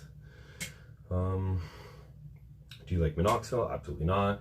Don't like it for the facial aging, breaks down collagen.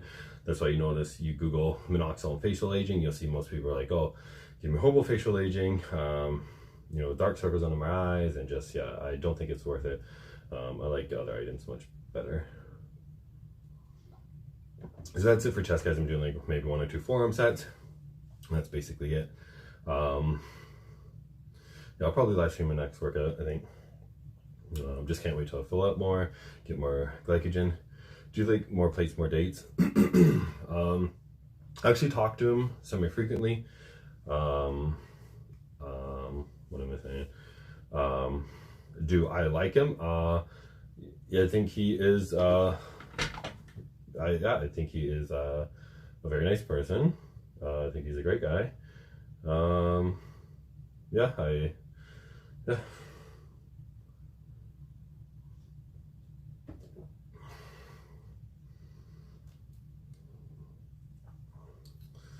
What other questions? Beards? Thanks. There's somebody that's right now.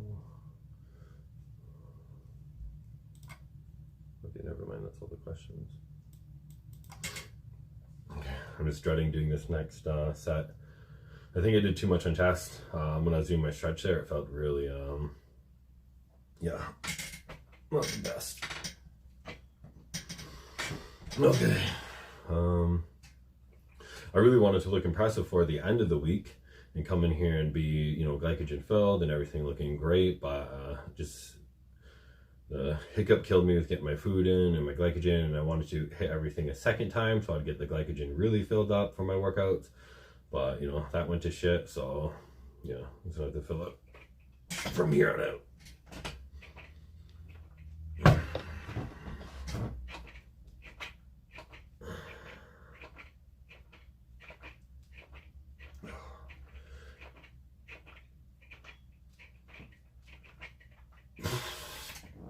Oh, are those Bowflex dumbbells? Yeah, they are.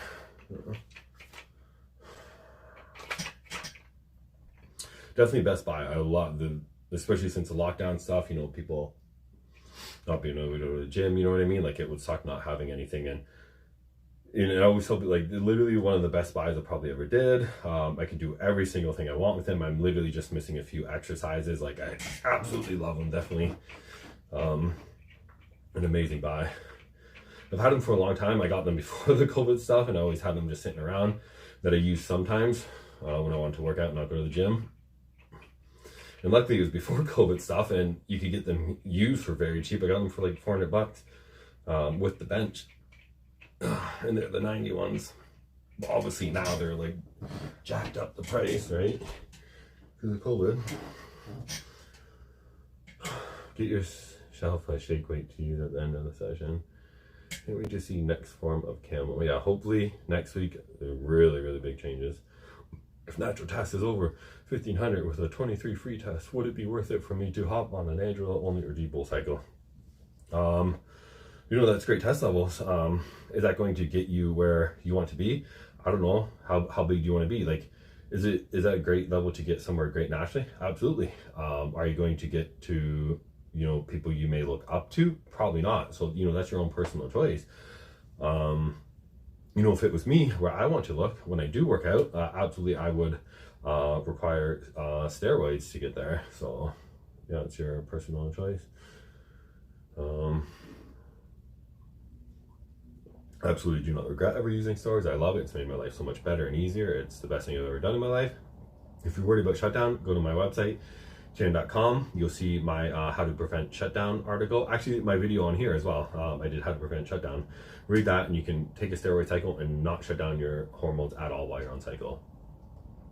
What's your power level? No clue. I need to get a power level reader. We can test it out. I don't know how strong I am. Should I try and do the 90s on the bench, or is that going to be really stupid and I'm going to give myself rabbit-hole again? I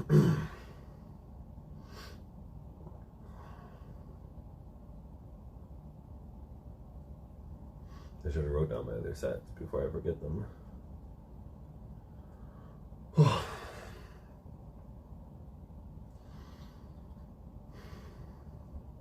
I'm dragging doing this, I don't know why. Oh, okay. Last one.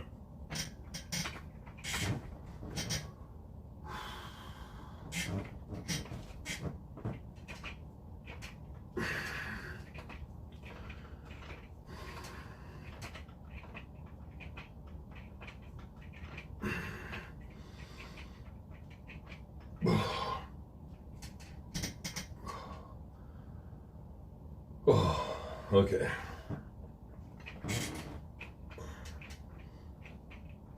I really wish I got some more carbs in me for today.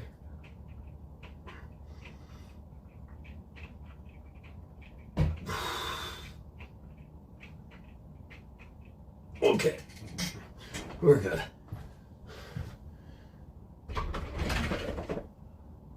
Oh.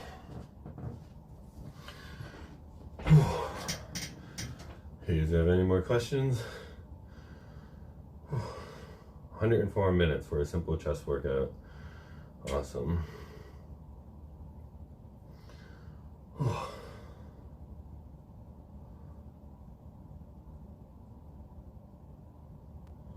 Power levels.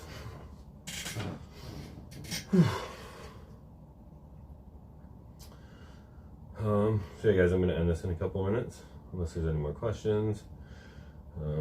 Get a meal in. Yeah, hopefully I get back to doing it. Stay on track for the rest of this. 226, up 16 pounds, day 8. I had a random jump like the last night or two, but I think, so here's the funny thing. The first few days I worked out, which I live streamed, you guys seen my weight kept shooting up. I didn't work out for 2 days there, and my weight didn't go up at all, even eating like, well, no, actually, because I had a couple shit days, but I was still eating over maintenance. What was I saying? My weight didn't shoot up, and then I finally what did I do? I had 2 days off, and then I did legs, and then I did back, and each time it was bam, bam, my weight shot up. So it's literally all my muscle memory piling on right now each time I work out, basically. So hopefully today I should see another big weight jump. Is no longer hemo better, or is it just individual? 600-pound dumbbell shred.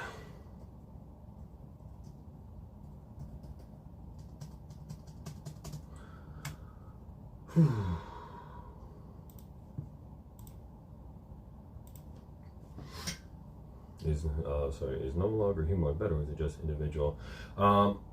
It's not going to make a big difference at the end of the day. Each synthetic insulin has different properties and whatnot. Novolog, I believe it was equal to your normal human insulin that you produce, and Humalog was a little bit more. It binds stronger to the insulin receptor, and more IGF-1, but I think it's very little. Would your advice change in terms of lifting if you have to be mindful of how it affects your joints, like partial range of motions, relatively fast candidates? I would say my way of lifting, I am very mindful of my joints myself, because the thought of injury scares me. I like to lift heavy, and sometimes I go too hard into it, and I try and avoid that at all costs, especially now. Here's the thing, my weights, the way I work out, I'm really going by tension. Like you see my candidates, it changes throughout the lift, right? Let's say I'm going slow and I'm like, okay, it's just this weird mind muscle connection where it's like, I have this urge to bang it out. I feel like if I started going faster, I would get a really great contraction. So, I start doing that. And then after a while, I feel like, okay, that contraction's going, it's a bit less. And then I slow it down and get that contraction, it builds up again. So I kind of switch it up back and forth, just fully listening to my body. But my weights, everything I'm doing, I'm very listening to my body. Like, my range of motion, I'm also involving in how I feel with my joint, right? So like, if I notice I come too far down, I feel a really big strain on my shoulder. So I don't do that. I'm focusing the whole time on keeping constant tension on the muscles I'm using while avoiding the straining feeling in each range of motion. So the way I lift it, I'm factoring both of that in, and that's how I think most people should lift. Let's say here, I feel I'm not sure what the angle looks like. Here, I feel the best contraction of my chest. Okay, up here, it's good. If I go all the way out, I feel strain on my elbow and less tension off the chest. And then when I go too far down, I feel too much strain on my shoulder and less tension on the chest. So everything I do is with joints in mind and the tension on the muscle where the best tension is. Is there any use for MK677? Yeah, when somebody really needs the appetite, but they really have to keep in mind insulin resistant, like hugely. Do you think fasted ab workouts would help for a skinny guy who has love handles issues? Love all your info, thanks. Absolutely, yes. If you check, actually, I don't think I released my training article yet on the public page. Yep, that's one of the main things I suggest. Fasted cardio is proven better, and spot reduction is proven real, and spot reduction works better when it's actually fasted. So if you're doing like, if you have a lot of fat on your abs, I suggest you do it fasted, and you do it like a circuit style training of your abs versus just trying to do any type of cardio to lose ab fat. So yeah, lots of twisting and all of that, and do it fasted, absolutely. What do you think of fasting in 1 meal per day? A lot more studies out now on it. It's proven more muscle loss. I don't like it overall at all. Very helpful, my man. Thank you. No problem. Yeah.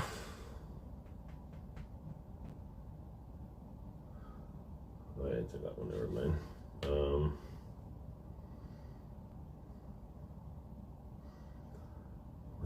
110 minutes. Okay. Take a screenshot for the video anyways, maybe for the display. I tried it, lost tons of weight, but also a lot of muscle. Let's see if I get a good angle, guys. Ignore, at least for, what is it, the thumbnail.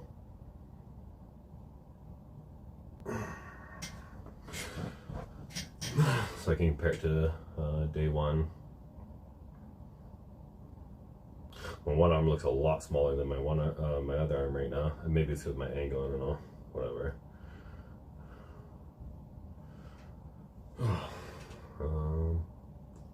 Never mind, I read that comment. All right, guys, any more questions? Otherwise, I should go get a meal in. Need to hit 230 in the next couple days. What is my goal? Is it 270 or 280? I was 210 to 270, that would be 60 pounds. So if I hit 230 in a couple days, I hit 230 in a couple days, let's say 1.5 weeks. That'll leave me 4.5 weeks to make up 30 pounds? Is it? What is my goal? No, my goal is 270, isn't it? what did I even label this? Okay, my goal was 60 pounds. So I need to get to 270. So I need to get to 270. If I get to 30 pounds in 1.5 weeks, where am I going with my math? So at 230, I would need, okay, wait, what am I doing wrong with my math? So an extra 30 pounds would put me at 260, but I need to be at 270, right? At 270. Okay, so I need 40 pounds. I'll need to put on 40 pounds in about 4.5 weeks. Okay, 40 pounds in 4.5 weeks. So each week, so I need about 9 pounds if I'm doing this right. About 9-ish pounds a week. Okay, let's see if that keeps up. How can I bring my left arm up to the same size in my right arm? It's a weak point. I found a lot of people, and this was with me too, I notice it's a mind-muscle connection. I find a lot of people, it's, you know, you're right-handed example, right? Sometimes it's the opposite, even if you are right-handed.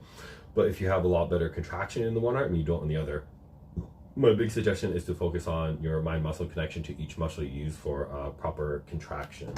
So start focusing on the muscle properly as you're using it, is my suggestion. So guys, also, what's the easiest ways to measure body fat at home? You know, you're not going to get any real accurate way. I always say it's best to use the mirror and be honest with yourself. Like me, I'm probably like mid-20s, so 270 in 6 weeks. Yep, that's the plan. Let's hope we get it.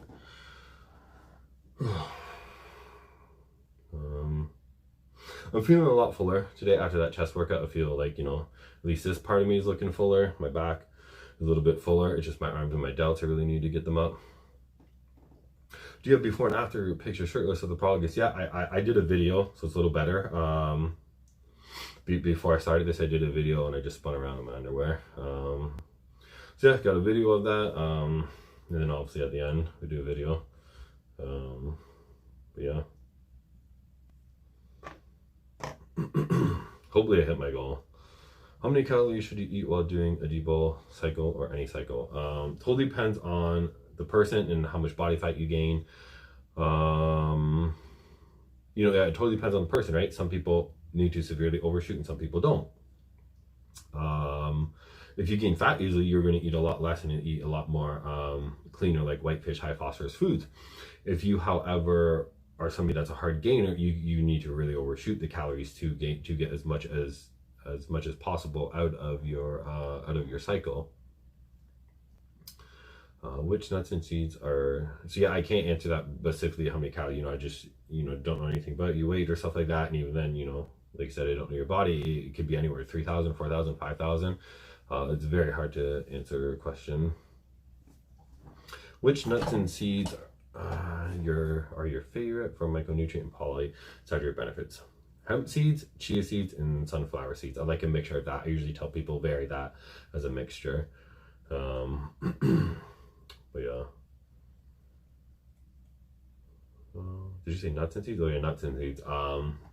As for nuts, I like a mixture that it really depends on what you're getting in your diet. But you know, if you're asking me a very broad statement, I'll have to say almonds. However, almonds are very high food sensitivity. I find a lot of people have a food sensitivity to them. If they say almonds and cashews, and that's mainly for the monounsaturated fatty acid profile is what we're using it for. So yeah. You pin once a day or split throughout the day? I pin once a day just to make it simpler, and I don't really feel like you need multiple times a day. That I feel like it's, you know, especially even for MPP, which, you know, the ether is not that long. But yeah, I feel it's being a bit over obsessive. What is your opinion on the new study that says omega-3 fatty acids don't really work? I think I know the study you were referring to.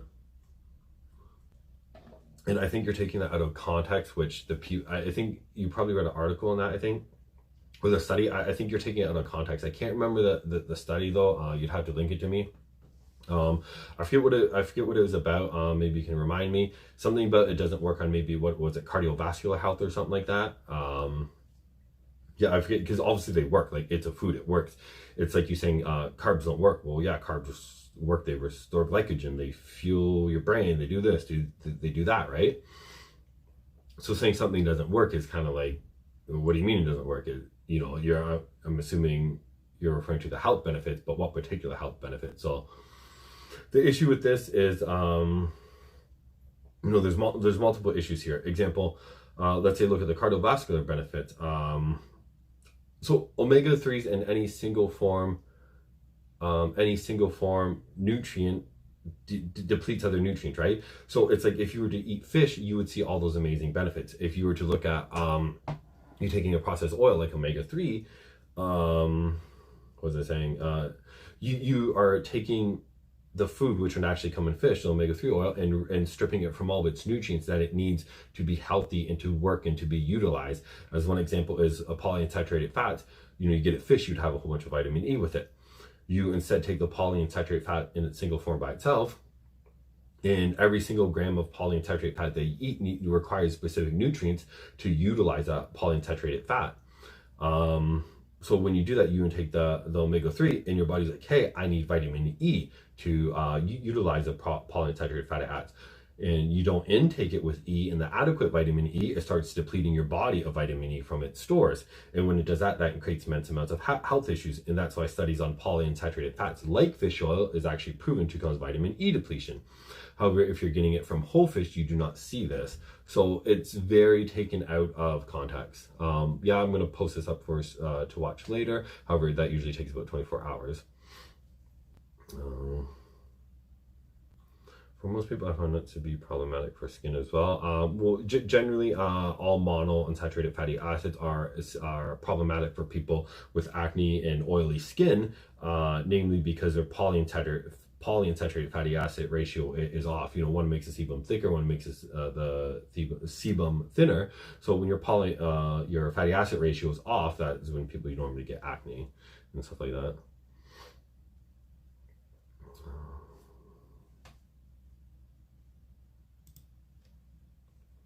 Is a vertical diet a good diet to make sure you cover all your bases and micronutrients? Absolutely not. I think it's the most horrible diet in the world. I did a big write-up on it, why I think it's so crappy. However, when Stan first did his vertical diet, it was absolutely horrid. And then recently he started changing it up and adding vegetables, because Stan's vertical diet, and he quotes with Ray Peat in it, you know, it's a rip off of the Ray Peat diet. And it's, you know, it's horrible. Even Ray Peat shit is so like taken out. It's just horrible. It's based off studies that are like, okay, it's based off studies that omega-3s are bad because omega-3s are shown to deplete vitamin E. It's like, no, omega-3s aren't bad. You're looking at a processed food source and you're taking it out of, you know, if you're to eat omega-3 with fish, immense health benefits. You take a processed piece of the fish, it is now unhealthy. The same thing with, you know, rice. White rice causes diseases like beriberi disease. It depletes vitamin B1. However, whole grain rice, it has B1 and it has all those nutrients and it doesn't cause that disease. So Ray Peat diet is based off taking things out of context from single form processed foods and claiming that food group as a whole is negative. And, you know, that's what Stan's diet is based around. The Stan's diet is going to create nutrient deficiencies. It's going to deplete vitamins and minerals. It doesn't require your bases. And the way he's getting specific nutrients is going about it the wrong way and creating imbalances, you know, by focusing on white rice because it digests easier. Meanwhile, it's, you know, people with disrupted gut bacteria, and you shouldn't need to rely on white rice. It's a horrible diet, and the ratios of micros are all off. And he's looking at a standpoint as, okay, I can tell people to now add a cup of spinach, which he used to be all against vegetables. It's like, oh, now I can tell them add a couple of spinach and I can see the RDAs of the nutrients jack up. But it's like, that's not how you create balances. You're just trying to get the RDAs in. What are your top phosphorus protein sources for optimal gains? Haddock, hake, halibut, cod, all the whitefish, basically. What's your opinion on the best anabolic to take to get rid of fat? That's individual. Like my articles will say, pick your steroid cycles based off the sides you want to avoid. Someone like me, I don't want to get hair loss in all the DHTs, because DHTs cause hair loss that throws them out the window, but all the DHTs are really great for fat loss. So pick any DHT, they're all great, basically, but know that they come with sides if you're prone to them. What do you think of that guy that says eating 36 eggs a day is as effective as taking D-ball? I think you're referring to Vince Granda.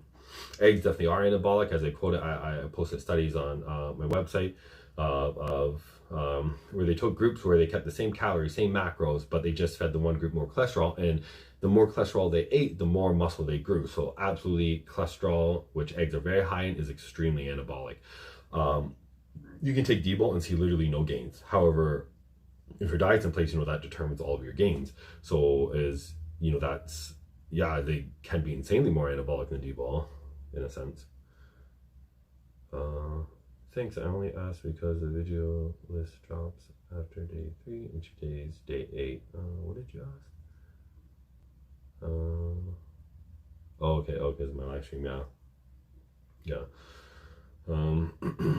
Yeah, feeling like shit. I want it to be a little bit better, but yeah, so whatever, shit happens. Aren't eggs a sufficient source for K2? Yes and no.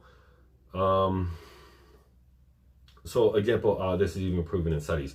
Because of our animals, they don't eat their natural diet, which will, cows eat grass, has K1 converted into K2. The chickens eat insects, same deal. That the eggs and chickens that are fed a grain diet actually have half the K2 as they would be eating their more natural diet. So are they sufficient? If you eat a lot of them, but then here's the thing, you're eating a diet, every nutrient kind of either fights for each other or helps each other absorption, but even if they help each other's absorption, they can deplete each other when they get too high. So example, magnesium can aid calcium absorption, but when magnesium gets too high, it can actually deplete calcium. And that's the same with all the fat soluble vitamins, like K can deplete E, but E can deplete K. So it comes to the thing, you're eating an egg that is lacking K, but is higher in E because the diet didn't cause it to be lower in E, just the K. You can offset the balance and the ratio from there as well. So K2 is one of the things that I suggest most people always supplement, no matter what.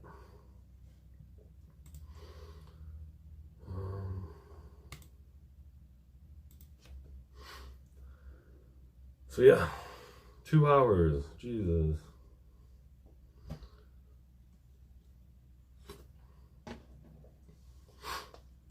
What do you think about oral only cycles? I'm assuming you haven't been following my stuff. Go to my YouTube channel here and go to my D-bol only, oral only cycle. I did a whole video on this topic.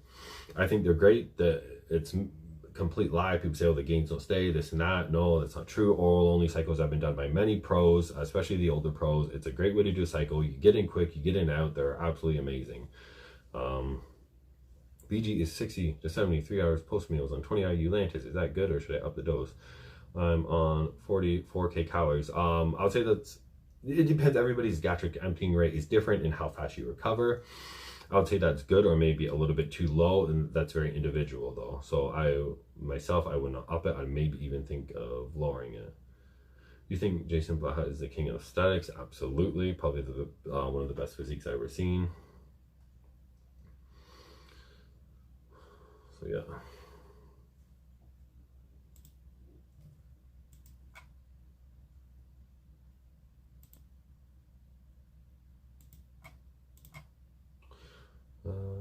For how long do you run Lantus? As long as you need to, and yeah, as long as you need to. You're bulking for 6 weeks, whatever, you run it for 6 weeks. There's no need to come off it early or reset your insulin sensitivity. If your insulin sensitivity is going bad on Lantus, it's due to your diet. Yeah, so run it as long as you need. All right, guys, I'm about to end this in a second. If there's any extra questions that slip in, I'll give it another couple seconds. I'm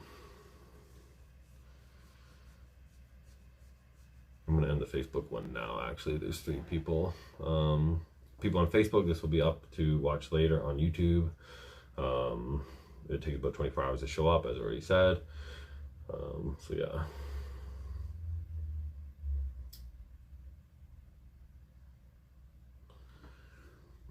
When's the next live? You are the best. So I'm going to do I probably should take a day off tomorrow, but I think I'm going to work out, and I'm going to try and keep living my workouts as I'm doing this, because it's kind of killing two birds with one stone. So hopefully tomorrow, I really want to get on a schedule to continually live. So I'm hoping tomorrow. I'm not sure the time frames or when I'm going to do it yet, you know, trying to get into a groove of things. But thanks for watching. Anyways, how did old bodybuilders PCT when there was no PCT drugs back then? Most of them didn't. However, I think it was later in the 70s they started to use Nova and or Clomid, and you can hear many of them talk about this, like Peter Gromkowski. Maybe it was the early 80s, I'm not too sure, but they actually did use Clomid and Nova, but they use it more for ridding water retention was their thought from using it. But most of them just came off, actually, and or some actually, I forget what time it was, but some of them under their doctor's guidance use HCG for their PCT. And as you know, HCG is a piss poor way to do your PCT because it doesn't recite the pituitary. You said that using insulin is not causing insulin resistance, but everyone asks it's the opposite, especially if I'm using Lantus. Any scientific research? Yeah, go to tn.com, go to my insulin article, read that. There's like one study on Lantus causing insulin resistance. And the thing with Lantus, the thing with the studies, because there'll be studies on insulin improving insulin sensitivity. You don't give somebody insulin and you don't tell them to change their diet or exercise, not especially with type 2s, okay? Naturally, their insulin resistance was getting worse to the point that they required insulin. What happens when they go on insulin and they don't improve their diet or eat better? They naturally require more insulin. Their diet is continuing to make them more insulin resistant. So what happens? They need to up the dose, up the dose, up the dose, and they just continue up the dose. This is the same with every insulin. That's why they show it sometimes improve it and sometimes worsens it. The insulin is not causing it. This is why diabetics would be on for 10 years and come off within a few weeks of exercise and diet. And if it was the Lantus itself causing insulin resistance, every single study would show it causing insulin resistance, and it would keep causing it. And we wouldn't have diabetics on for 20 years on 30 IU. Diabetics go upwards of thousands of IU of insulin. If Lantus was causing insulin resistance, you know, month 1, you'd be at 30, a couple months down the road, 60, 100, 200, 500. And that doesn't happen. And it doesn't happen because Lantus does not cause insulin resistance. The people you're talking to, like every forum and every route, is all full of bro science of people who never read studies or even using their logic to understand what's actually going on. And they think, oh, this study showed it worsened insulin resistance. It's like, okay, you're not looking into this properly. But yeah. But go read my article and I go over that. What's your opinion on the philosophy of if you're not ready to pin, you're not ready for steroids? I think it's absolutely stupid. Like it's this macho thing. You're not ready for steroids because you don't want to pin a needle. It's literally like a macho thing. It makes no sense. So because you're willing to jab a needle in yourself, it makes you more macho, it makes you healthier, makes you safer. It doesn't, you know what I mean? All steroids have their side effects. The most concerning side effects is heart disease, and all of them are going to cause it. It doesn't matter if it's oral or injectable. It's a stupid macho mantra that makes no sense. Majority of the bodybuilders from the 70s who are better than any average gym rat you'll ever find today, it started with oral only cycles and continued oral only cycles. It's a stupid macho mantra that has no backing to it. Is it true that gains from Lantus are just water gains? Absolutely not. Your body makes insulin. You're a type 1 diabetic, you have your muscles, okay? You need to get nutrients in your muscle. A type 1 diabetic is making, no insulin. So, they go to eat and every cell in their body is not getting the glucose, the nutrients it needs. What happens? They die. Insulin is the gatekeeper to muscle growth, period. No insulin, no muscle growth at all. So you using insulin is adding extra glycogen to the muscle, but it's also allowing more amino acids and more nutrients, period, to get into the muscle, to cause muscle growth. Anyone says it's, again, you're listening to a lot of bro science people out there that, here's the thing, when you ask these questions and you're listening to other people's advice, go to them and ask them specifically why. They say, okay, it's all water weight. Say, okay, can you please point me towards the studies or explain how it's all water weight and prove to me how there is no muscle weight with it. Like, just show me the studies that say there's no muscle growth from it, because there's studies on showing it increases protein synthesis, nitrogen retention, blah, blah, blah, blah, blah. So,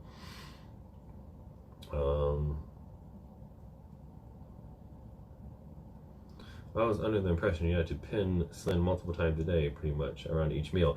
If you're using the fast-acting insulin, you don't have to, but that is the best way to use it. Go to tn.com, read my insulin article. I go in depth of every single angle of insulin and different types of insulins. yeah, that is the best way to use it, because if you're eating every meal, why wouldn't you want to supercharge and get the most out of every single meal? Because you grow all day, not just once a day. However, if it's Atlantis, you can pin it once a day. What do you think is optimal meal frequency? For example, 5 or 6. About 5 times a day. Anything more than, if it's like 3 hours, if it's closer than 3 hours, it blunts amino acid uptake response from the next meal. So 3 hours apart minimum, no sooner. So about 5 times a day is best for most people to optimally hit your protein synthesis peak and not mess it up. How do you combat mental side of depression during PCT? I find a lot of that is from estrogen, you know, like Clomid, estrogen, because it blocks estrogen in some areas but acts like an estrogen in others, and it's actually raising your estrogen in your serum. I find a lot of it is to do with estrogen, and using an AI while you're on it I find helps. What do you think about MK677? Great for appetite, horrible for causing insulin resistance. There's no fat loss on it. Every study done shows actual fat gain on it. So it doesn't behave like GH. It's completely different from GH. It's only good for people who are really hard gainer and needs an appetite boost and is willing to use insulin with it.